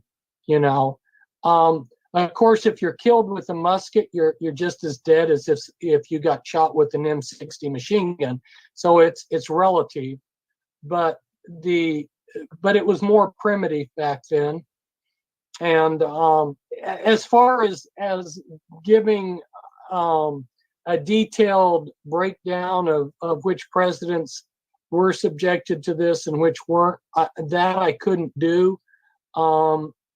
I can say this, that the powers that be have always gotten their man in as president. The whole process of selecting a president is fraught with all kinds of room for manipulation, and through various means of manipulation, it hasn't been the same method every election, but from the very beginning, the elite have been pulling strings to get their person into power as president. And George Washington, I agree with you. He appears to me, from what I can make out, is that yes, he was from prominent bloodlines, but he was somebody who was so radically different from most of your politicians. Most people get drunk with power, and Washington was one of the few people who was capable of not getting drunk with power. And while he went along with the powers that be back then, I think that he was the window dressing to start this country, so that people would feel relaxed and that they would believe that, okay, we have truly had a revolution here. We're moving forward. Here's a man who could have been king, but he turned it down and only reluctantly became president because he realized that would be best for the country. So I see him as somebody that cooperated with them, but was not intimately within the organization. Yes, yeah, I don't think he was playing ball, I guess you could say. And a lot of people, I think that's one of the reasons, I wonder if that's one of the reasons they made that statue of him in the Baphomet pose as kind of a almost like, I guess, dirtying his image, because he wouldn't have been part of that. You know what I mean? So that would have that would have disgusted him. I mean, Washington didn't even like swearing. Right. He was an interesting individual, to say the least. And I'm not saying the guy didn't have his faults, but it's just he was an interesting individual.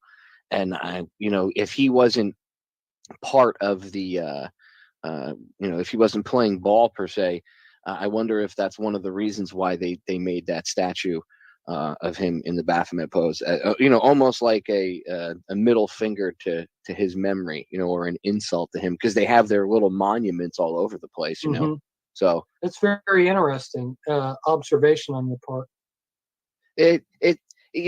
Once you start to understand the arrogance and the level that these people have, the things that they do. I mean, he's not around anymore, right? He's long since dead, and he didn't erect that thing to himself. That was erected later on, and by that time, these people, the powers that shouldn't be, were really heavily in control of things here, and they were putting up their little monuments all over the place. So, I mean, it's not too far out of the bounds to think that.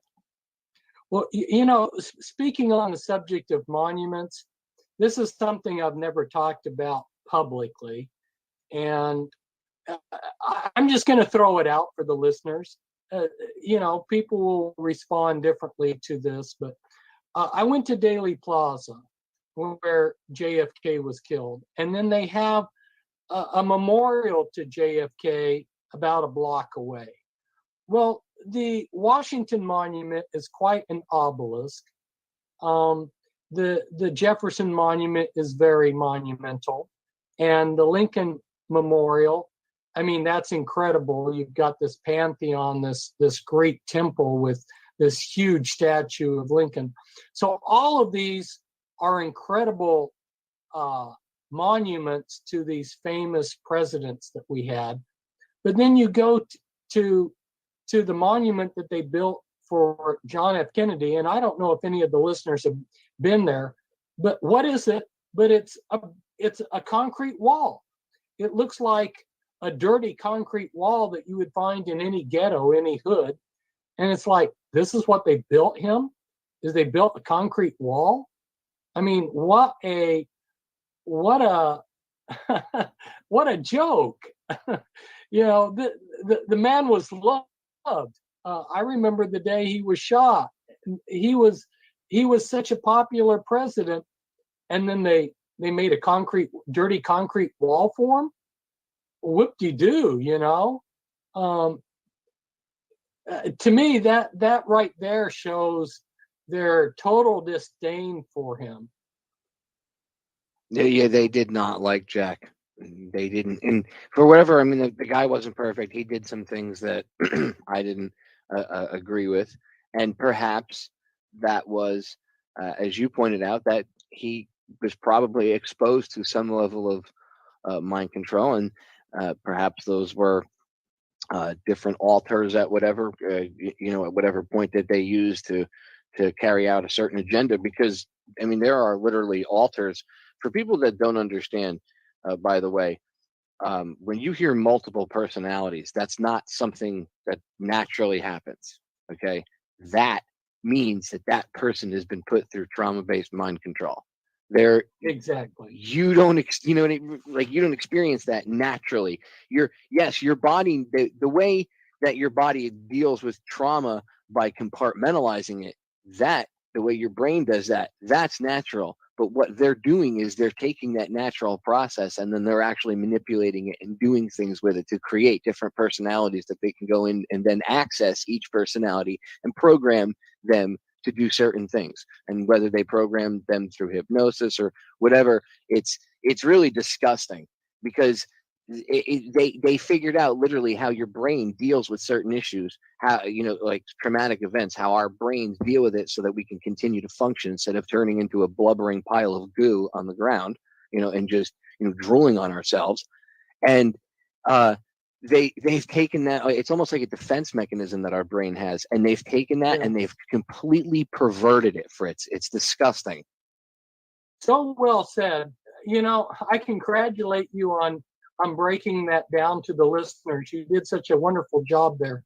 You are dead on, and I loved every word, the way you put that together. That was a good description of what goes on. It's incredible, and I only have this understanding because I've taken the time to do the research, and a lot of the stuff that actually you've come forward with has helped me understand a lot of this. Your book, how to make an undetectable mind control slave, I think is the title, correct? That's pretty close. The full title is The Illuminati Formula Used to Create a Total Mind Controlled Slave. And I call it the Formula Book for short. At some point, I need to just make the title the Formula Book, and its long title the subtitle. But I thought about it, and I said to myself, I don't want to subtract one little part of the description. It's totally undetectable. It totally controls the person. It's Illuminati. I didn't want to take any part of this description out, so I made this long title. I know, I was marching to my own drummer there. It is kind of a long title, but the book's definitely worth getting a copy. Are there still copies, by the way, of it in print that people can purchase a physical copy of? Yes, I have the Formula Book and its sequel, Deeper Insights, available for people if they go to my blog. My blog is pentracks.com, pentracks.com, pentracks.com. Pen like you're writing with a pen, tracks like a rabbit leaves tracks in the snow, pentracks.com. And my books are a number of them are there available for people to purchase. And I urge everyone to purchase all of Fritz's books, whatever that's in print that you can get your hands on. I have Bloodlines of the Illuminati. When I get a little extra money, I'm going to purchase the other ones because, and look, ladies and gentlemen, I all the time say myself that you should get books. I often have many different authors who I've read and who I respect on the broadcast, and I always urge you to get their books. And what do I say? Ebooks are great, and I'm sure you can find ebook copies of Fritz's books out there. But you know what happens if the electricity goes out? Your ebook doesn't work. If there's a solar flare, your ebook doesn't work. If there's an EMP blast, your ebook doesn't work. But guess what does work? That paperback copy that you have in your hands that you can flip through and sit there with a flashlight or a candle or go out in the sunlight. Ooh, there's an interesting concept, actually seeing the sun once in a while. So you can still physically read. There's a reason why books have lasted thousands and thousands of years, and the PDF file's only been around for maybe 10, 20 years at the most. Okay, that type of electronic information can be perverted, twisted, changed. People can edit things, revise things, but it's really hard to edit or revise a book when it's printed and sitting on someone's shelf. So go to Fritz's site and purchase his books. Fritz, one more time, throw out your website.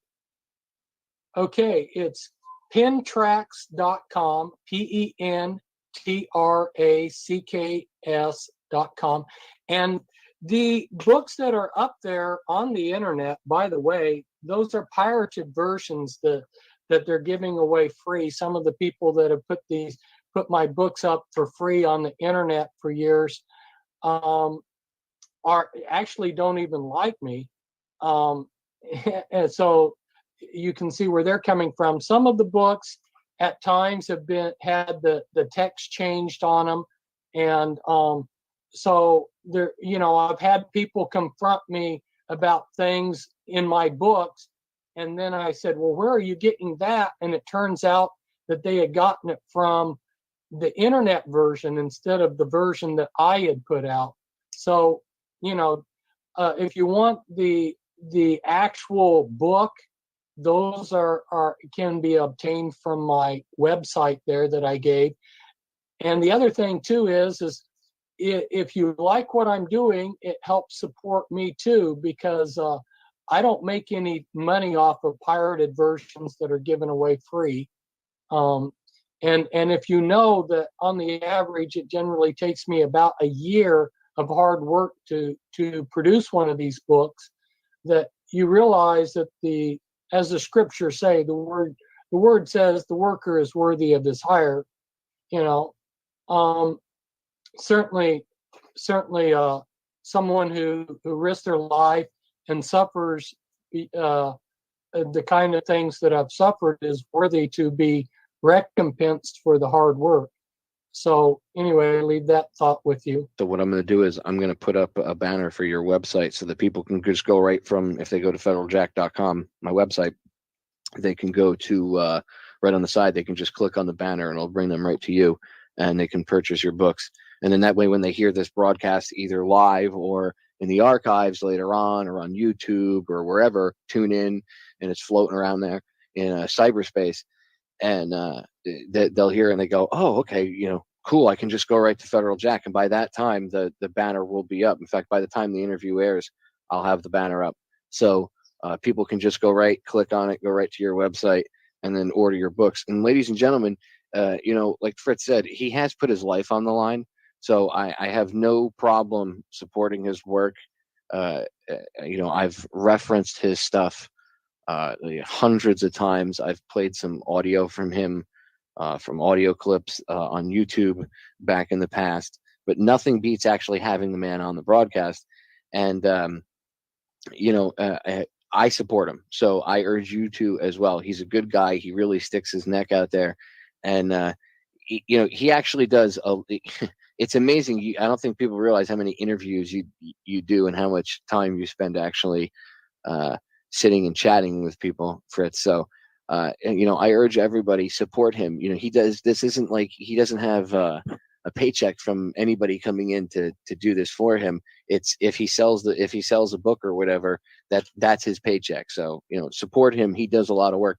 Fritz, do you have any speaking engagements planned again? Because I know back in the day you used to do them, and I'm sure that they were packed houses. And I can guarantee you that if you did like a speaking tour of some sort, you'd bring the house down, dude. You'd pack it out. I'm without a doubt, I'm sure you'd sell the house out. My goal for this next year is to set up some speaking engagements around the country. I'm thinking of California, Seattle area, maybe a trip to the East Coast. So these this is under consideration, and if anybody has the talent and the skill to put together a speaking engagement, feel free to network with me.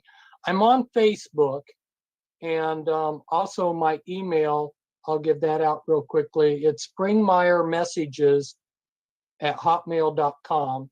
Just spell it like it sounds, and make sure you spell Springmeier correctly. And I have a Facebook presence. If somebody wants to become a friend on Facebook, you need to tell me why you want to become my friend, because lots of people request that. But I'm not going to accept every stranger that comes along. So give me a heads up as to why you want to be my friend. And hopefully I can network with some of your listeners, and we'll have an ongoing relationship with your audience. Yeah, and I urge everybody, if anybody wants to, check Fritz out. He's a real stand-up guy. He's cool, and just like he asked, when just follow the process that he asked to friend request him on Facebook. If you do that or whatever, because like he said, he has to have some sort of filtration process. Believe me, I know it's that. A lot of times you get trolls too, and I'm sure. If I'm getting trolled, I can guarantee you Fritz Springmeier is getting trolled on Facebook. So without a doubt, I'm sure that you are a target. You have you put yourself out there, Fritz, and you talk about a lot of stuff that people just are either afraid to talk about, or really, I find a lot of the stuff, the misinformation that's out there about this stuff, the bloodlines, mind control, all that. If it's misinformation, a lot of it, yes, has been put out. All you need is one person to put out some misinfo in the right area, right? Like leaving it out, almost like baiting a trap, like a salt lick. But the deer that come to that salt lick, the people that pick it up and run with it, I find it's pretty much out of ignorance, because they don't know what they're talking about. And they've heard buzzwords like the Illuminati. That's why sometimes I try to figure out another way of saying, that's why, and I actually have to give credit where credit is due. A friend of mine named Mark Passio, who's a radio show host and an excellent researcher in his own right. Just an amazing individual. He knows a lot about your work. Actually, he's used a lot of your work to help him in his research. And he came up with the term, the powers that shouldn't be. That's where I got it from. He's the one that originally exposed me to that. But I use it because I can't stand using the term Illuminati all the time. Because, again, like I said in the beginning, it brings up that image of tinfoil hattery or craziness. So I find people are more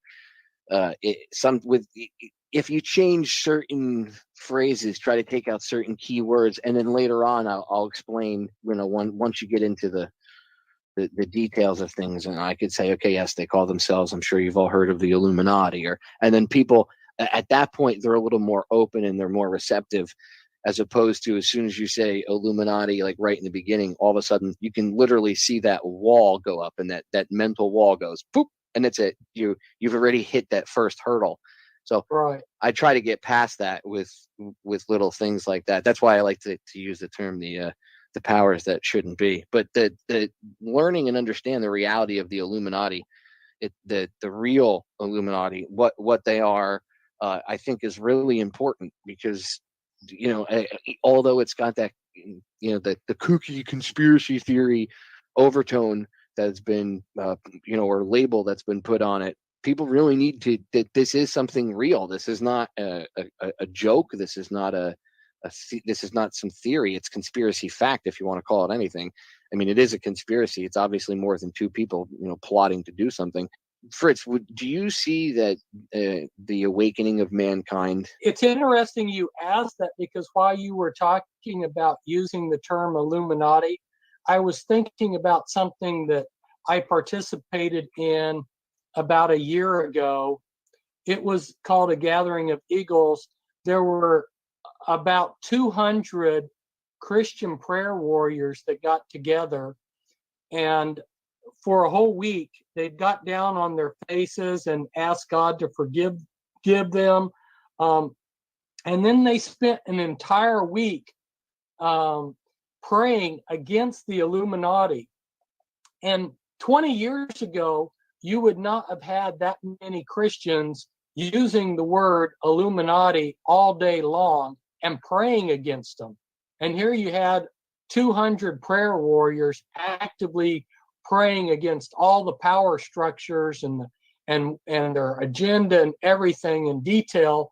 It was amazing. So you see quite a growth in understanding, and so that was something pleasant, a pleasant surprise that awaited me when I got out of prison, was to see the change there. It is amazing. There's definitely an awakening going on, and hopefully we'll be able to turn the tide. I mean, I have faith. I try to be positive.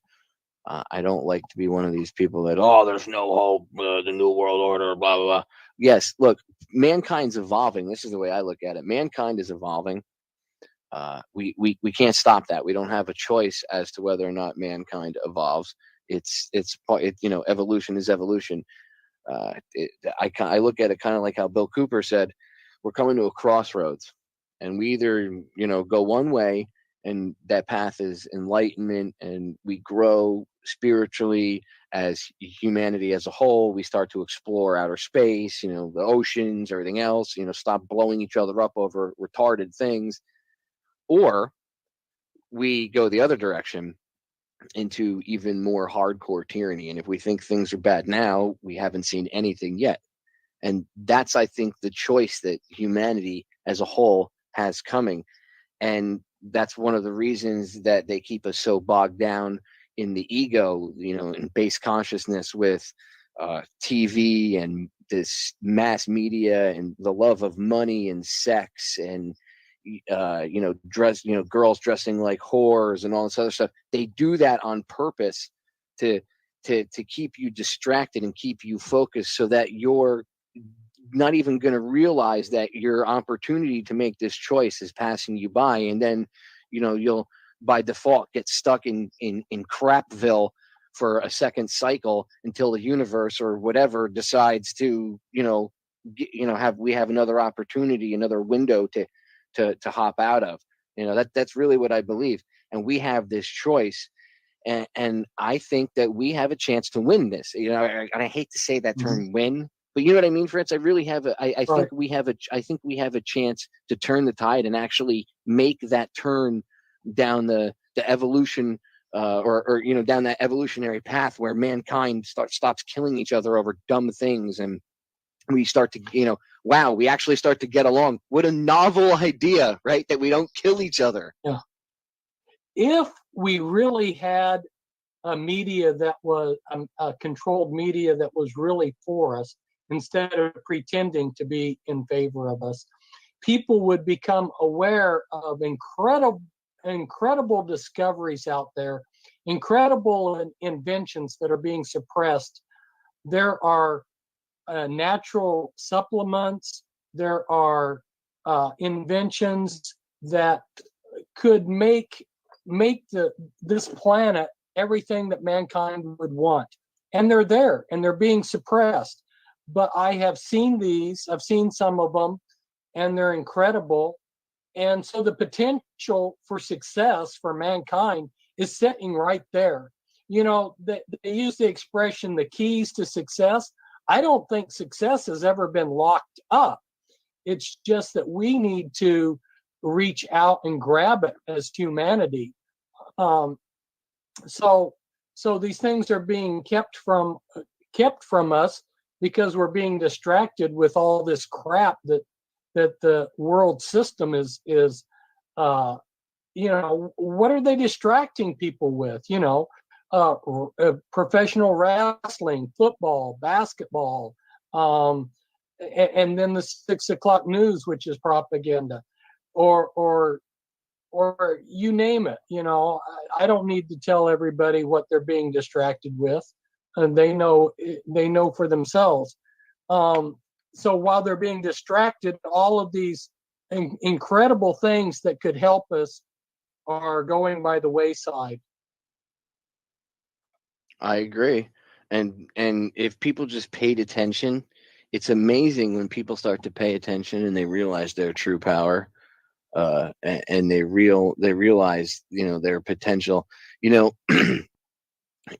I know some people took an anti-consumerism message from it, but there's a clip from the movie Fight Club where the character Tyler Durden, Brad Pitt's character, which interestingly enough is an alter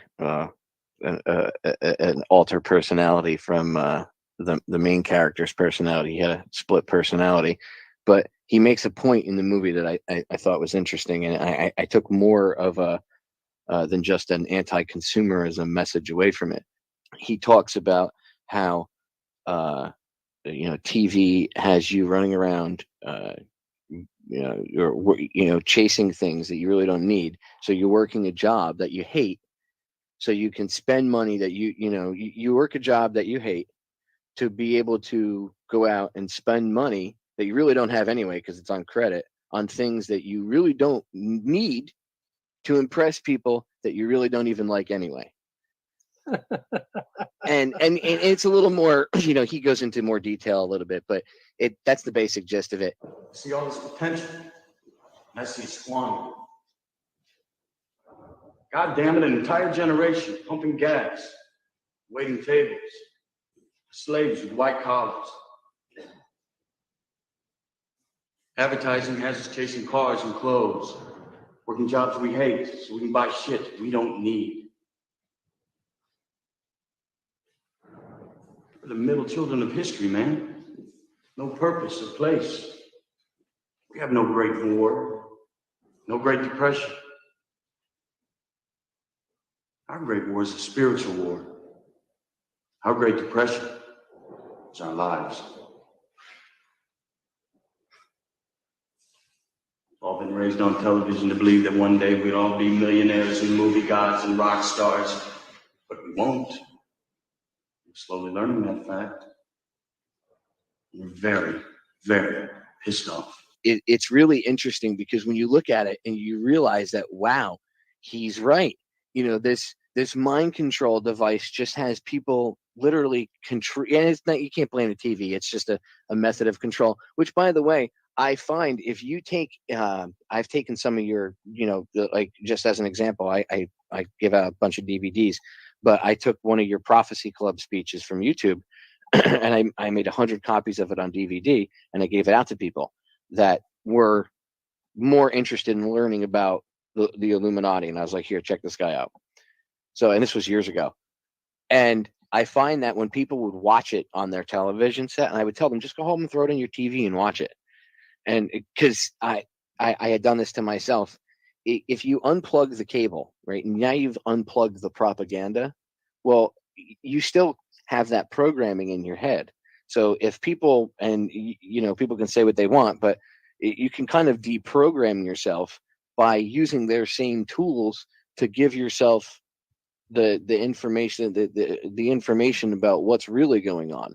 And I mean, I don't mean just run out and buy any guy's movie or whatever, or just chase down whoever. I mean, you have to make sure the person that you're getting a DVD from or is respected, you know, or a well-researched individual. You want to make sure it's not disinfo, because there is that stuff out there. There's always that chance that you could come across that. But there are some really good, well-researched individuals who put together some amazing documentaries. If you get them, or if you get a chance to, now people have these huge flat screen televisions with Google TV and everything. Well, use that stuff to your advantage. If you have a YouTube thing on your TV channel, on your, you know, your smart television or whatever, look up Fritz Springmeier. Watch one of his older, you know, Prophecy Club speeches when he was talking about all the same things we're talking about today, and use that tool, that mind control device, to help deprogram your noodle. I mean, there is ways that you can use some of their tools against them. I find that's one way. You know, airing things via public access. There's a lot of amazing public access channels out there that are run by, you know, whoever, you know, local people that are awake and aware, and they air. I've seen them air David Icke speeches. I mean, I've seen them air, you know, things of that magnitude. So, I mean, if you can accept that, you're more higher level up. You know what I mean? If you can accept a lot of the because he goes into detail. He even, you know, a lot of people reference your work, Fritz, by the way. I don't know if you realize that, but there's a lot of people, a lot of well-respected researchers out there, you know, today's researchers or whatever, you know, people in the light today, that your work into the bloodlines and the levels of mind control and stuff. You've been a really big influence and a big part of that. And I want to make sure the listeners understand. If I didn't convey this in the beginning, Fritz is, at least in my opinion, you call him a legend in the conspiracy, you know, research circles or whatever. And he is one of the most well-researched individuals I've ever had the pleasure of interviewing on the subjects of the occult and mind control. You know what's humorous about this, Federal Jack, is that they thought that they were getting rid of me. They shoved me off and caged me like an animal for 8 years. And while I was away, incapable of interacting with the world, this incredible expansion of my work went on its own. And the work, the books that I have written belong to the world. They're out of my hands. And the material just blossomed because of people like you. You know, you made these 100 DVDs and passed them out. And other people were doing the same thing. So while they thought that they had gotten rid of me in prison, the work continued. It's hilarious. Yep, because you can't stop an idea. And once you've pulled the curtain aside and shown people the reality of the situation, it's like I said earlier, and I use this reference quite often on my broadcast. The way I look at it is like when in the Matrix, the best visual I could give people is the end of the first Matrix movie when Neo, he gets shot and then he stands back up, and Agent Smith and the other two guys are at the end of the hallway, and they turn around and they shoot at him, and he's looking at them and he sees nothing but green code. You know, he sees everything in digital code. Uh-huh. That's what happens when you come to this level of enlightenment. And once you start to see that, you can't stop that. They can't reverse that. And you helped wake a lot of people up. And then once people saw them put you in prison, they were like, wow, this guy really obviously must have said something that pissed them off, or else he wouldn't have gone to prison. See, they gave you more street cred is what they did, Fritz. Oh yeah. Right off the bat. And they anything that you had said up to that point, and then obviously anything that you might bring forward after that dovetails into the original stuff that you worked on, right? Anything that you said up to that point was instantly verified. Bam, instantly. It doesn't matter. You could have said the moon was made of green cheese and 6-foot rats lived on it, and it would not matter. It would have verified it right then and there. So, because of the way that they reacted to your information and how they reacted to you disseminating this information. So that as soon as they put a target on you, people realized, wow, this guy, obviously he's saying something, we have to take more seriously. And dude, I have to honestly tell you, when I first found your work, I knew a little bit about the Illuminati, but you were one of the people that helped, wake me up to the deeper levels and pushed me to research it even further and go where I've gone with it. And great, Fritz, I have to say, you really have inspired a lot of people. I would love to pick your brain a little bit about Cathy O'Brien and Mark Phillips. When it comes to Mark Phillips and Cathy O'Brien, and as you know, they've married. I've met them on a number of occasions, and Cathy O'Brien is a program to multiple. They call that what used to be called MPD, they call it DID now, dissociative identity disorder. Cathy was a presidential model, and her story is consistent with the research that I have done over the years. Her story is consistent with the program multiples that I have worked with. Mark and I come from things from a totally different perspective. Mark comes from his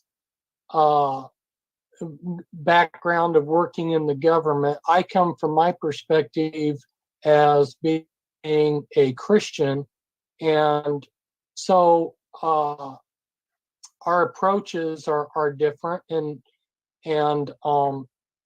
but I do think that Cathy O'Brien, her story is important to get out, because you're getting an eyewitness testimony of how sick things have become. And there have been many people in the system that have come to me and talked to me and thanked me for the work that I've done, because they had to be involved in the kinds of things that Cathy O'Brien was involved with.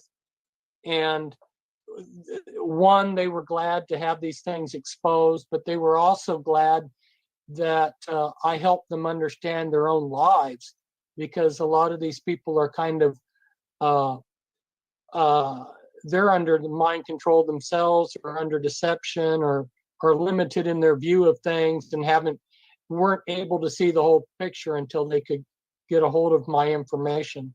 Cathy O'Brien, her material is going to be controversial, and she's not the only eyewitness, but Mark and Cathy have been witnesses to this kind of thing in a special way. He's traveled around the world, and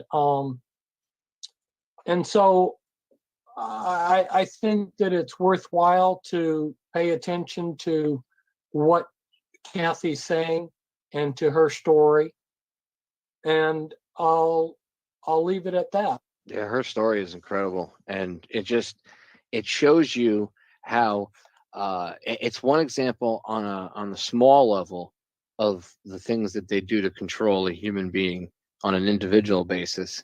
And then there's also examples of mind control on a mass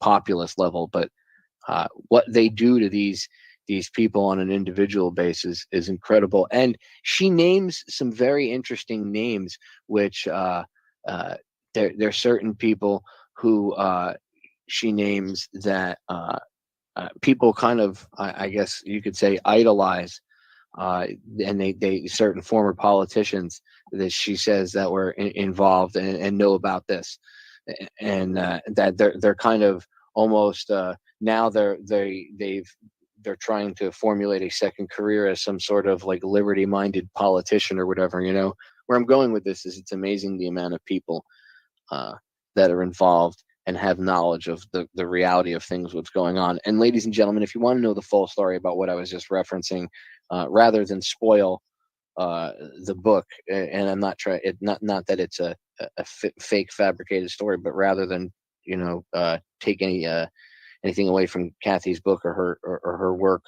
and her coming forward, I would just urge you to just go get the book yourself and read it, and you'll understand exactly who I'm talking about. And I've mentioned this person, his name, on air before, and I'll leave it at that. That way, it kind of makes you want to go read her book. But you'll know exactly who I'm talking about. All I'll say is he worked at their little school that they had for the presidential models. And if you've read her book, you'll know who I'm talking about. And he's trying to make a second career as a hero. And when you go read the book, you'll see what I'm talking about. And if it was defamatory in any way, then he would have sued her, right? If it was right. If it was not true in any way, shape, or form, he would have had grounds to sue her. But if he didn't sue her, that means that he didn't want to bring it up publicly in court. Gee, I wonder why. So go read her book, ladies and gentlemen.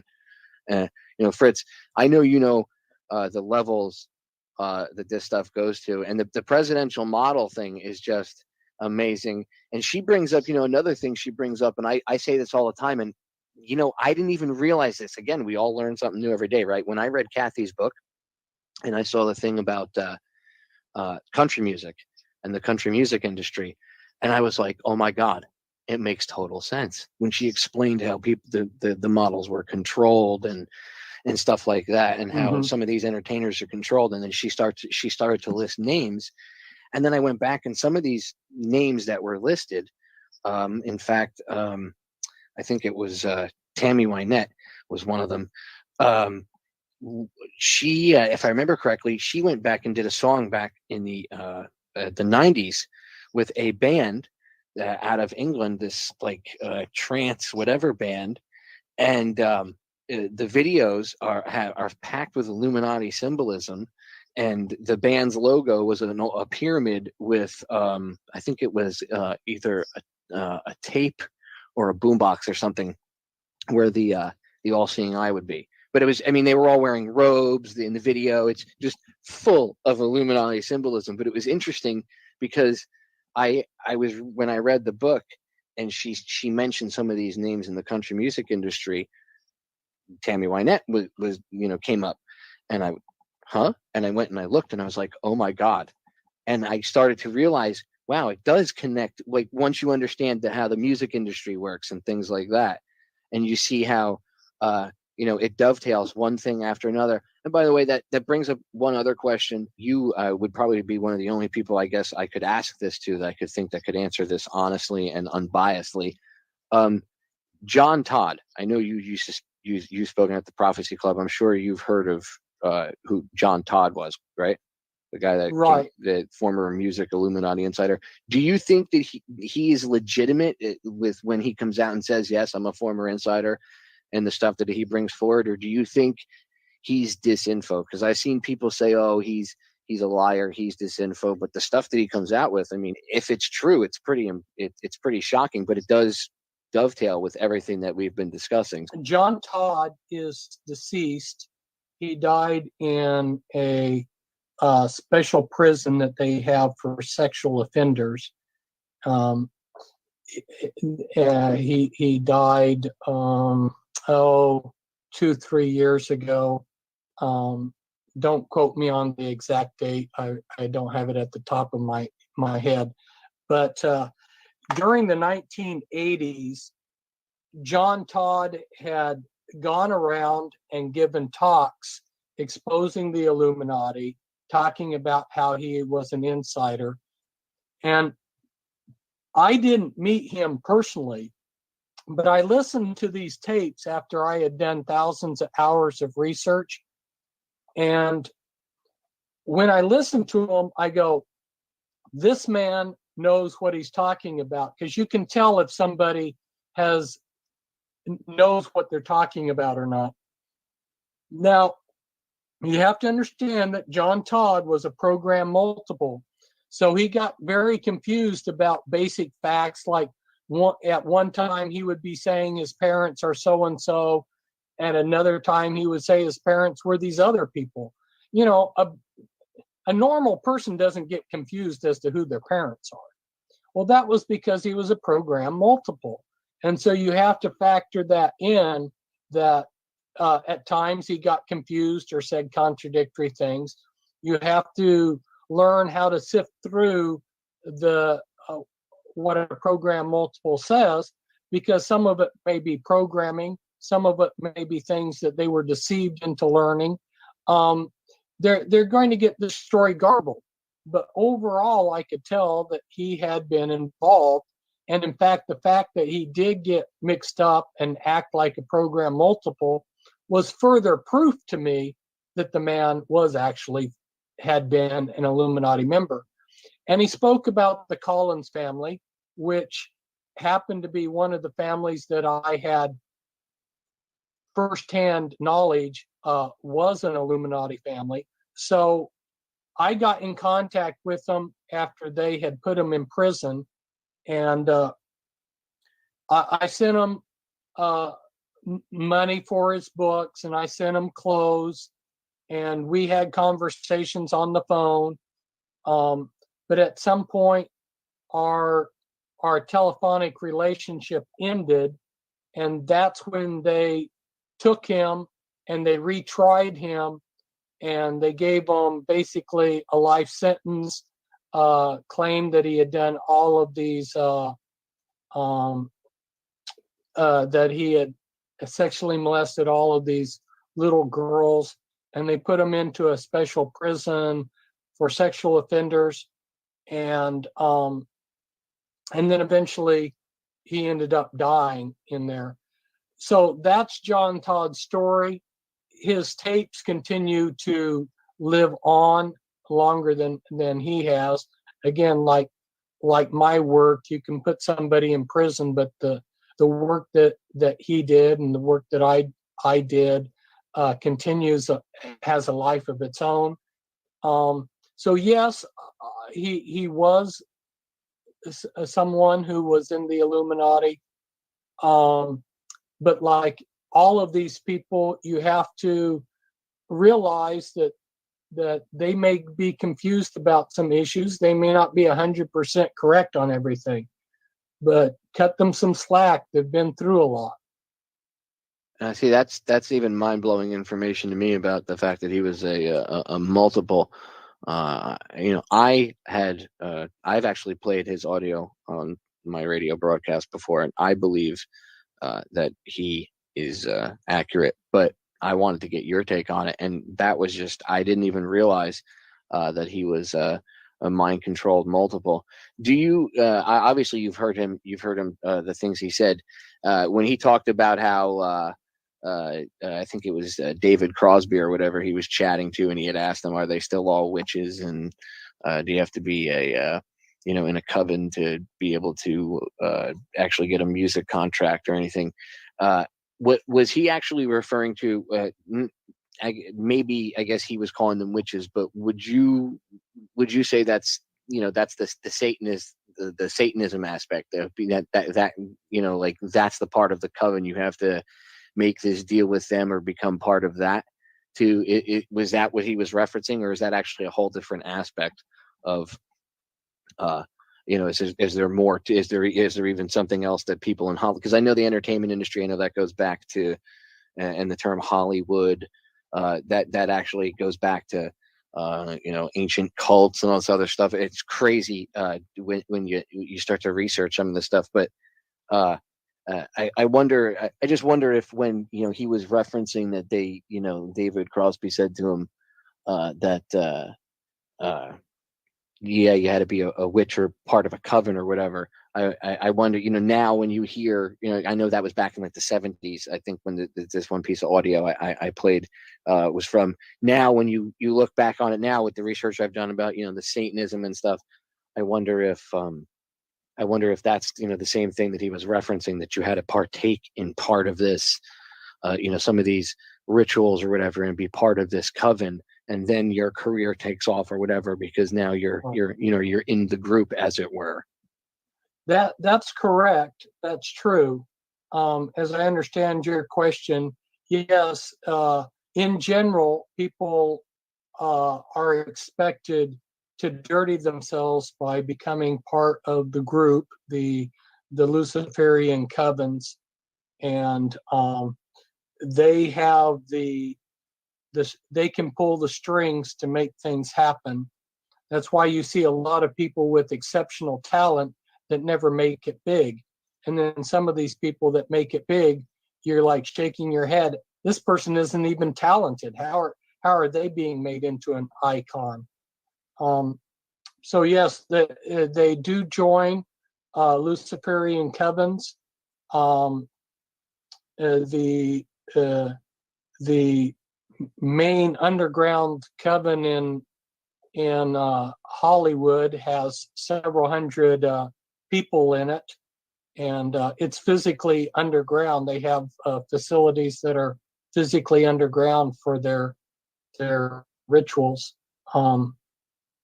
Yeah, so that's that. He was correct on that. And just incredible information. And then one last quick question, and then I'll let you go, Fritz, because I know it's been well over a 2-hour interview.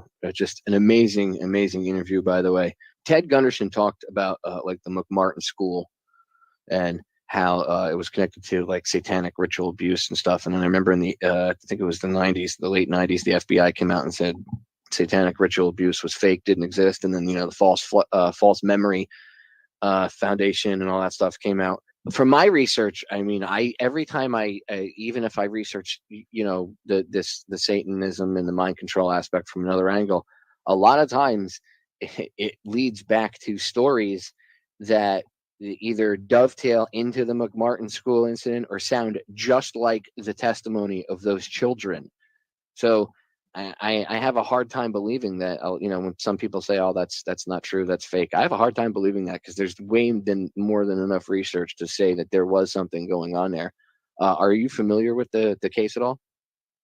Yes, I am. It's just one example of what's going on across this country in thousands of places. I was a West Point cadet for 2 years, a little bit shorter than 2 years. I resigned before I had a commitment.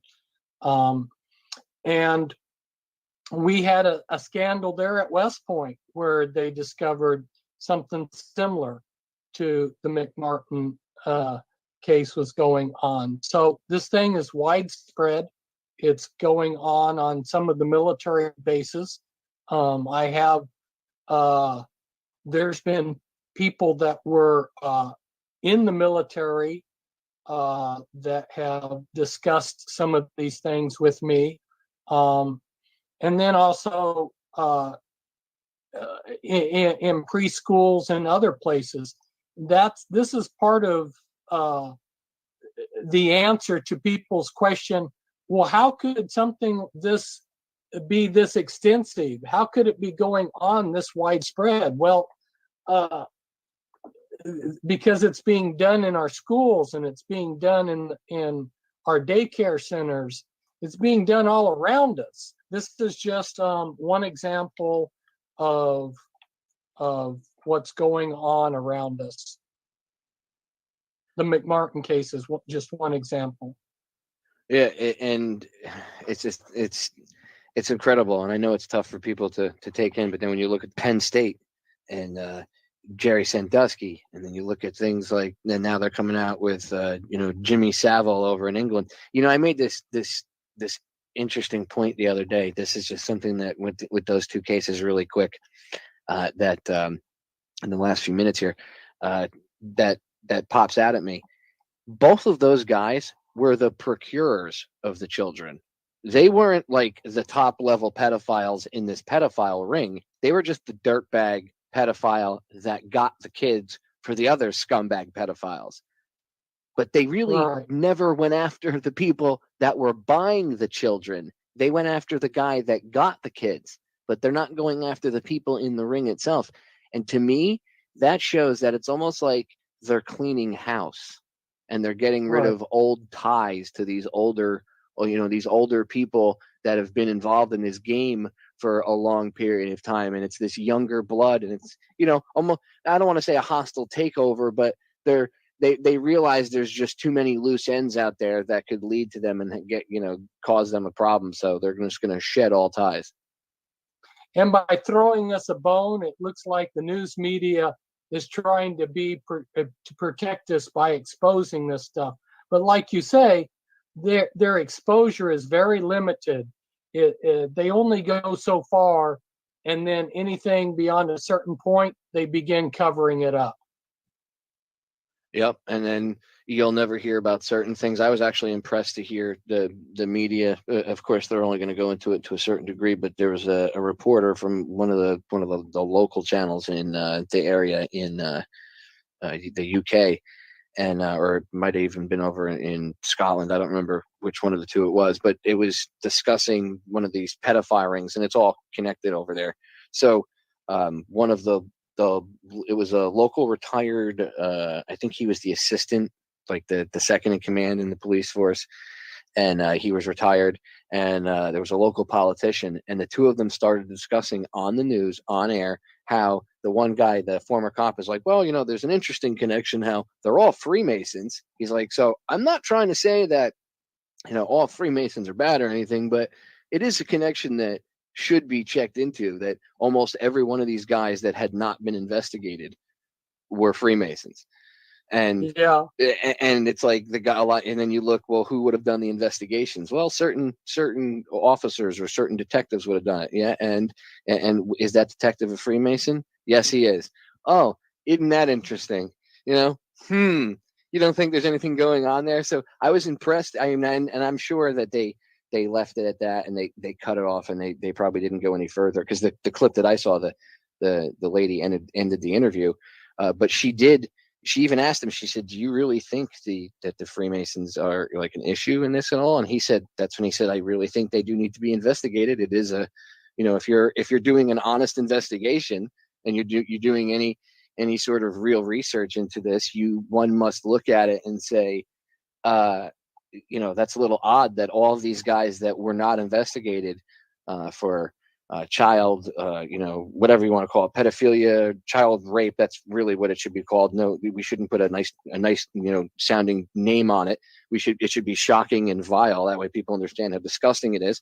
But they either partook in it or they covered it up, and they're all Freemasons. So, and I'm not saying that the Freemasons themselves all love to do it, but it shows you how these secret societies take care of one another, and they cover things up, and you'll never hear about it. I was just surprised to hear the news media even cover it at all. So it's interesting to be able to pick your brain on this stuff, Fritz, because you're, like I said, you're so plugged in, you're so in tune. It's amazing. You really are an amazing individual, sir. It's an honor to be able to talk to you and pick your brain. It's been a real privilege to be on here. I've really enjoyed it, Federal Jack. And anytime you ever want to come back on my broadcast, Fritz, you let me know, and you are more than welcome. I want you to plug all your stuff again. Go ahead and plug whatever, if you your website, Facebook, Twitter, YouTube, whatever you have, go ahead and plug away. Well, the main thing is to let people know where they can get access to my books.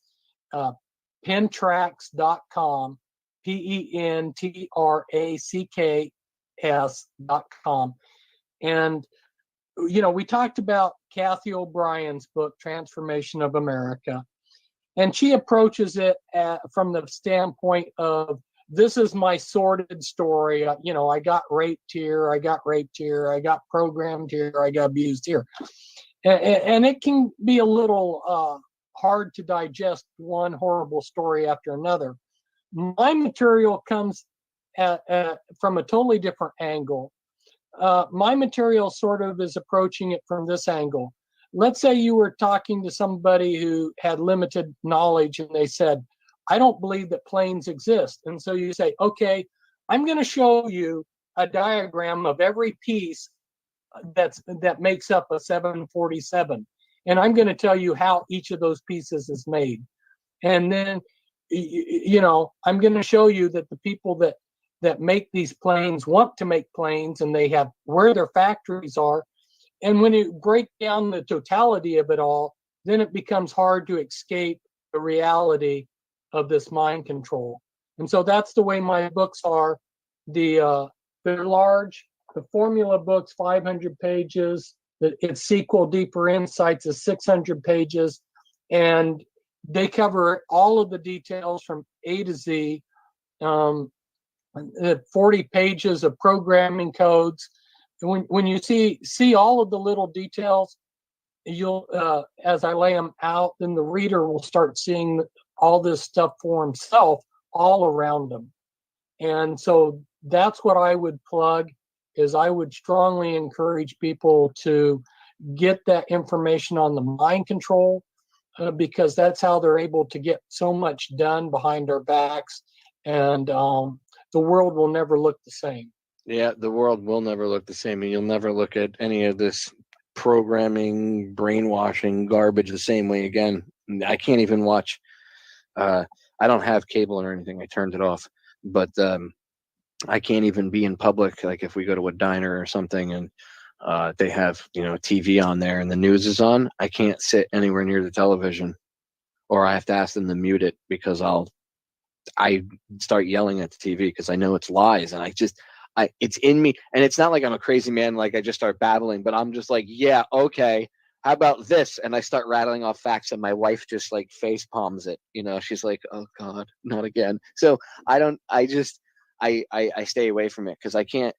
I would have family that would watch that stuff. I would be in the same room, Fritz, and I would lose it. Fox News in particular. And I don't like any of them. I don't like CNN or MSNBC. I know they're all garbage, but Fox News in particular drove me up a wall. What amazed me one time is, after the thousands and thousands of hours of research and the books I've written, somebody who I knew real well, who was an engineer, he confronted me because he's so sucked in with whatever the system says. He said, Fritz, where's your proof of all this? And I go, whoa. You sit in front of the television every night and soak up what they tell you on the 6 o'clock news. Do you ever shout at the television when you're listening to the news, where's your proof of this? I have written these vast books, come up with all kinds of documentation, and you're approaching me like this, but you don't approach the television that way. Right? Like people don't attack, if you say, oh, 9/11 was an inside job, oh, you're a heretic, how dare you, heresy, hellfire and brimstone rain down upon you. But when the media tells you that, you're a bad individual, or, it's your fault. The economy is effed up because of you. You need your flu shot. People are getting sick because you didn't get your flu shot. It's all you. When someone's pretty much urinating all over you, that's acceptable. You don't put up a fight over that. But if I bring you real information, that scares you to the point where you don't want to, I've seen people get so emotionally attached to disinformation, the stuff, the mind control, the propaganda, that they physically, get agitated. I mean, I've had people throw DVDs at me, Fritz. I had a guy tell me, "You're not a real veteran. Real veterans would never do this." And I'm like, really? I took an oath to defend the people of this country and the Constitution. I didn't take an oath to defend some scumbag corporation the last time I checked. More often than not, it's positive than negative, but there are times where people, you know what I mean? I mean, you especially, Sure. I'm sure over the years, and you were doing this back in the 90s, man. That is just so incredible. It really, I mean, back then, it was so hard. I remember back then, and the internet was in its super infancy compared to what it is now. People couldn't just go look up as easily as they can now the information, like on YouTube or whatever. And it's just really incredible because, I mean, Fritz, you were putting your neck on the line. I mean, you were going out and literally, that was when the speaking engagements were where you got probably the most the most, I guess, views from, at one time. And then that would lead to, doing exactly like what you said when you went to jail. They, when they imprisoned you and locked you up for, what was it, 8 years? Yes. While you were locked up, your information just kept going all throughout the internet and all throughout the world. It's amazing. I mean, when I had found out, in fact, I didn't realize that you were locked up until you were probably maybe halfway, maybe a little more than halfway through your stint there. And I had no idea.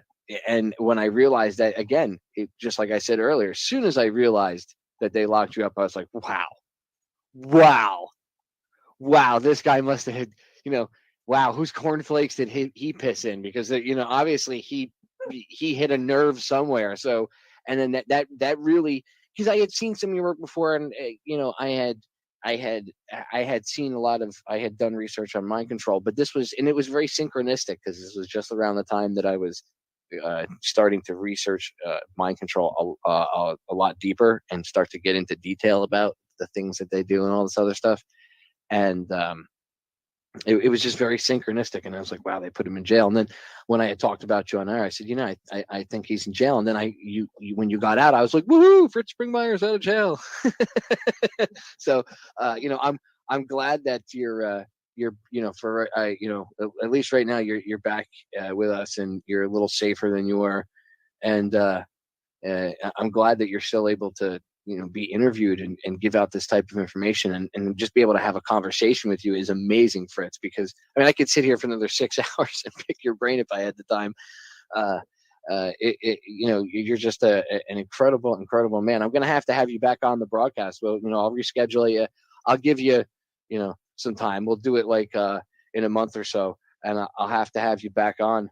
And I'm going to introduce you to my friend Mark Passio, who I know he would love to be able to chat with you. And, maybe that'd be cool if you could go speak at the Free Your Mind conference. That'd be amazing.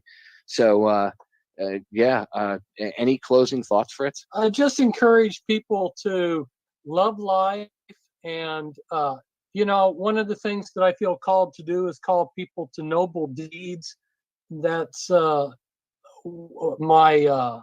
my goal in life, is to call people to do noble deeds, not minor little deeds like helping a little woman across the street, but I'm talking about major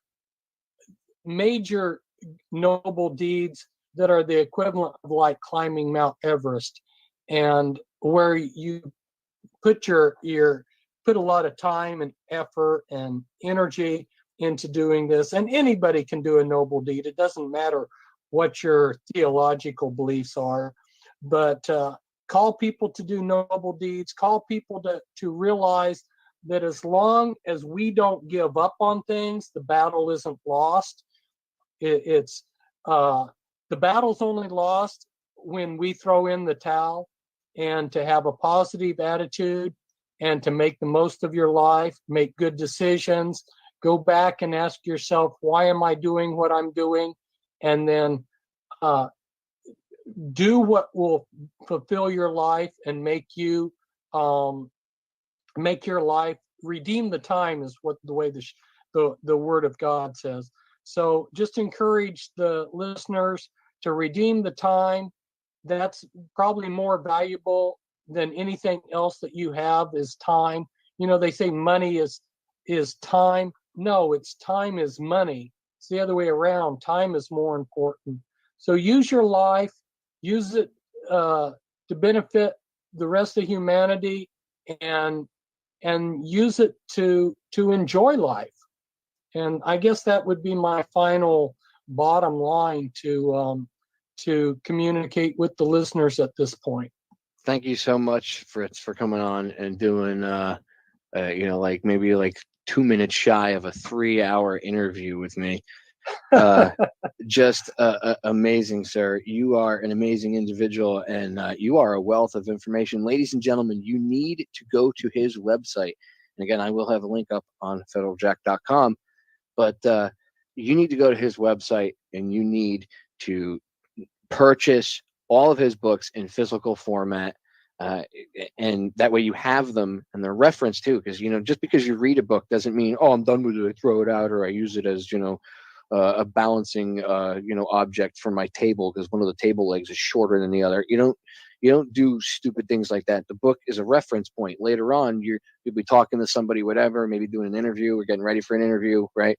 And you say, I want to talk about this, but man, I don't quite remember the details. Oh, but I have Fritz Springmeier's book. Let me go to the chapter on, let's see, whatever. And mind control. Okay, blah. And you go and you look. I mean, that's the whole point of having these books, so that 10, 20 years later, you can still reference these things and say, see, here's the evidence. Because people are always going to say, show me the proof. Show me the proof, because nobody ever wants to go do the research themselves. They always want everything handed to them in a silver platter. If you're going to fight that mindset, then you need to have the ammo to win the info war. Ladies and gentlemen, thank you so much for tuning in. Fritz, you are a gentleman and a scholar, sir, and it has been an honor to be able to sit with you and chat with you tonight, and I'm going to have you on the broadcast sooner rather than later. Thank you, Federal Jack. It's been my privilege. Good night to all the listeners. Thank you.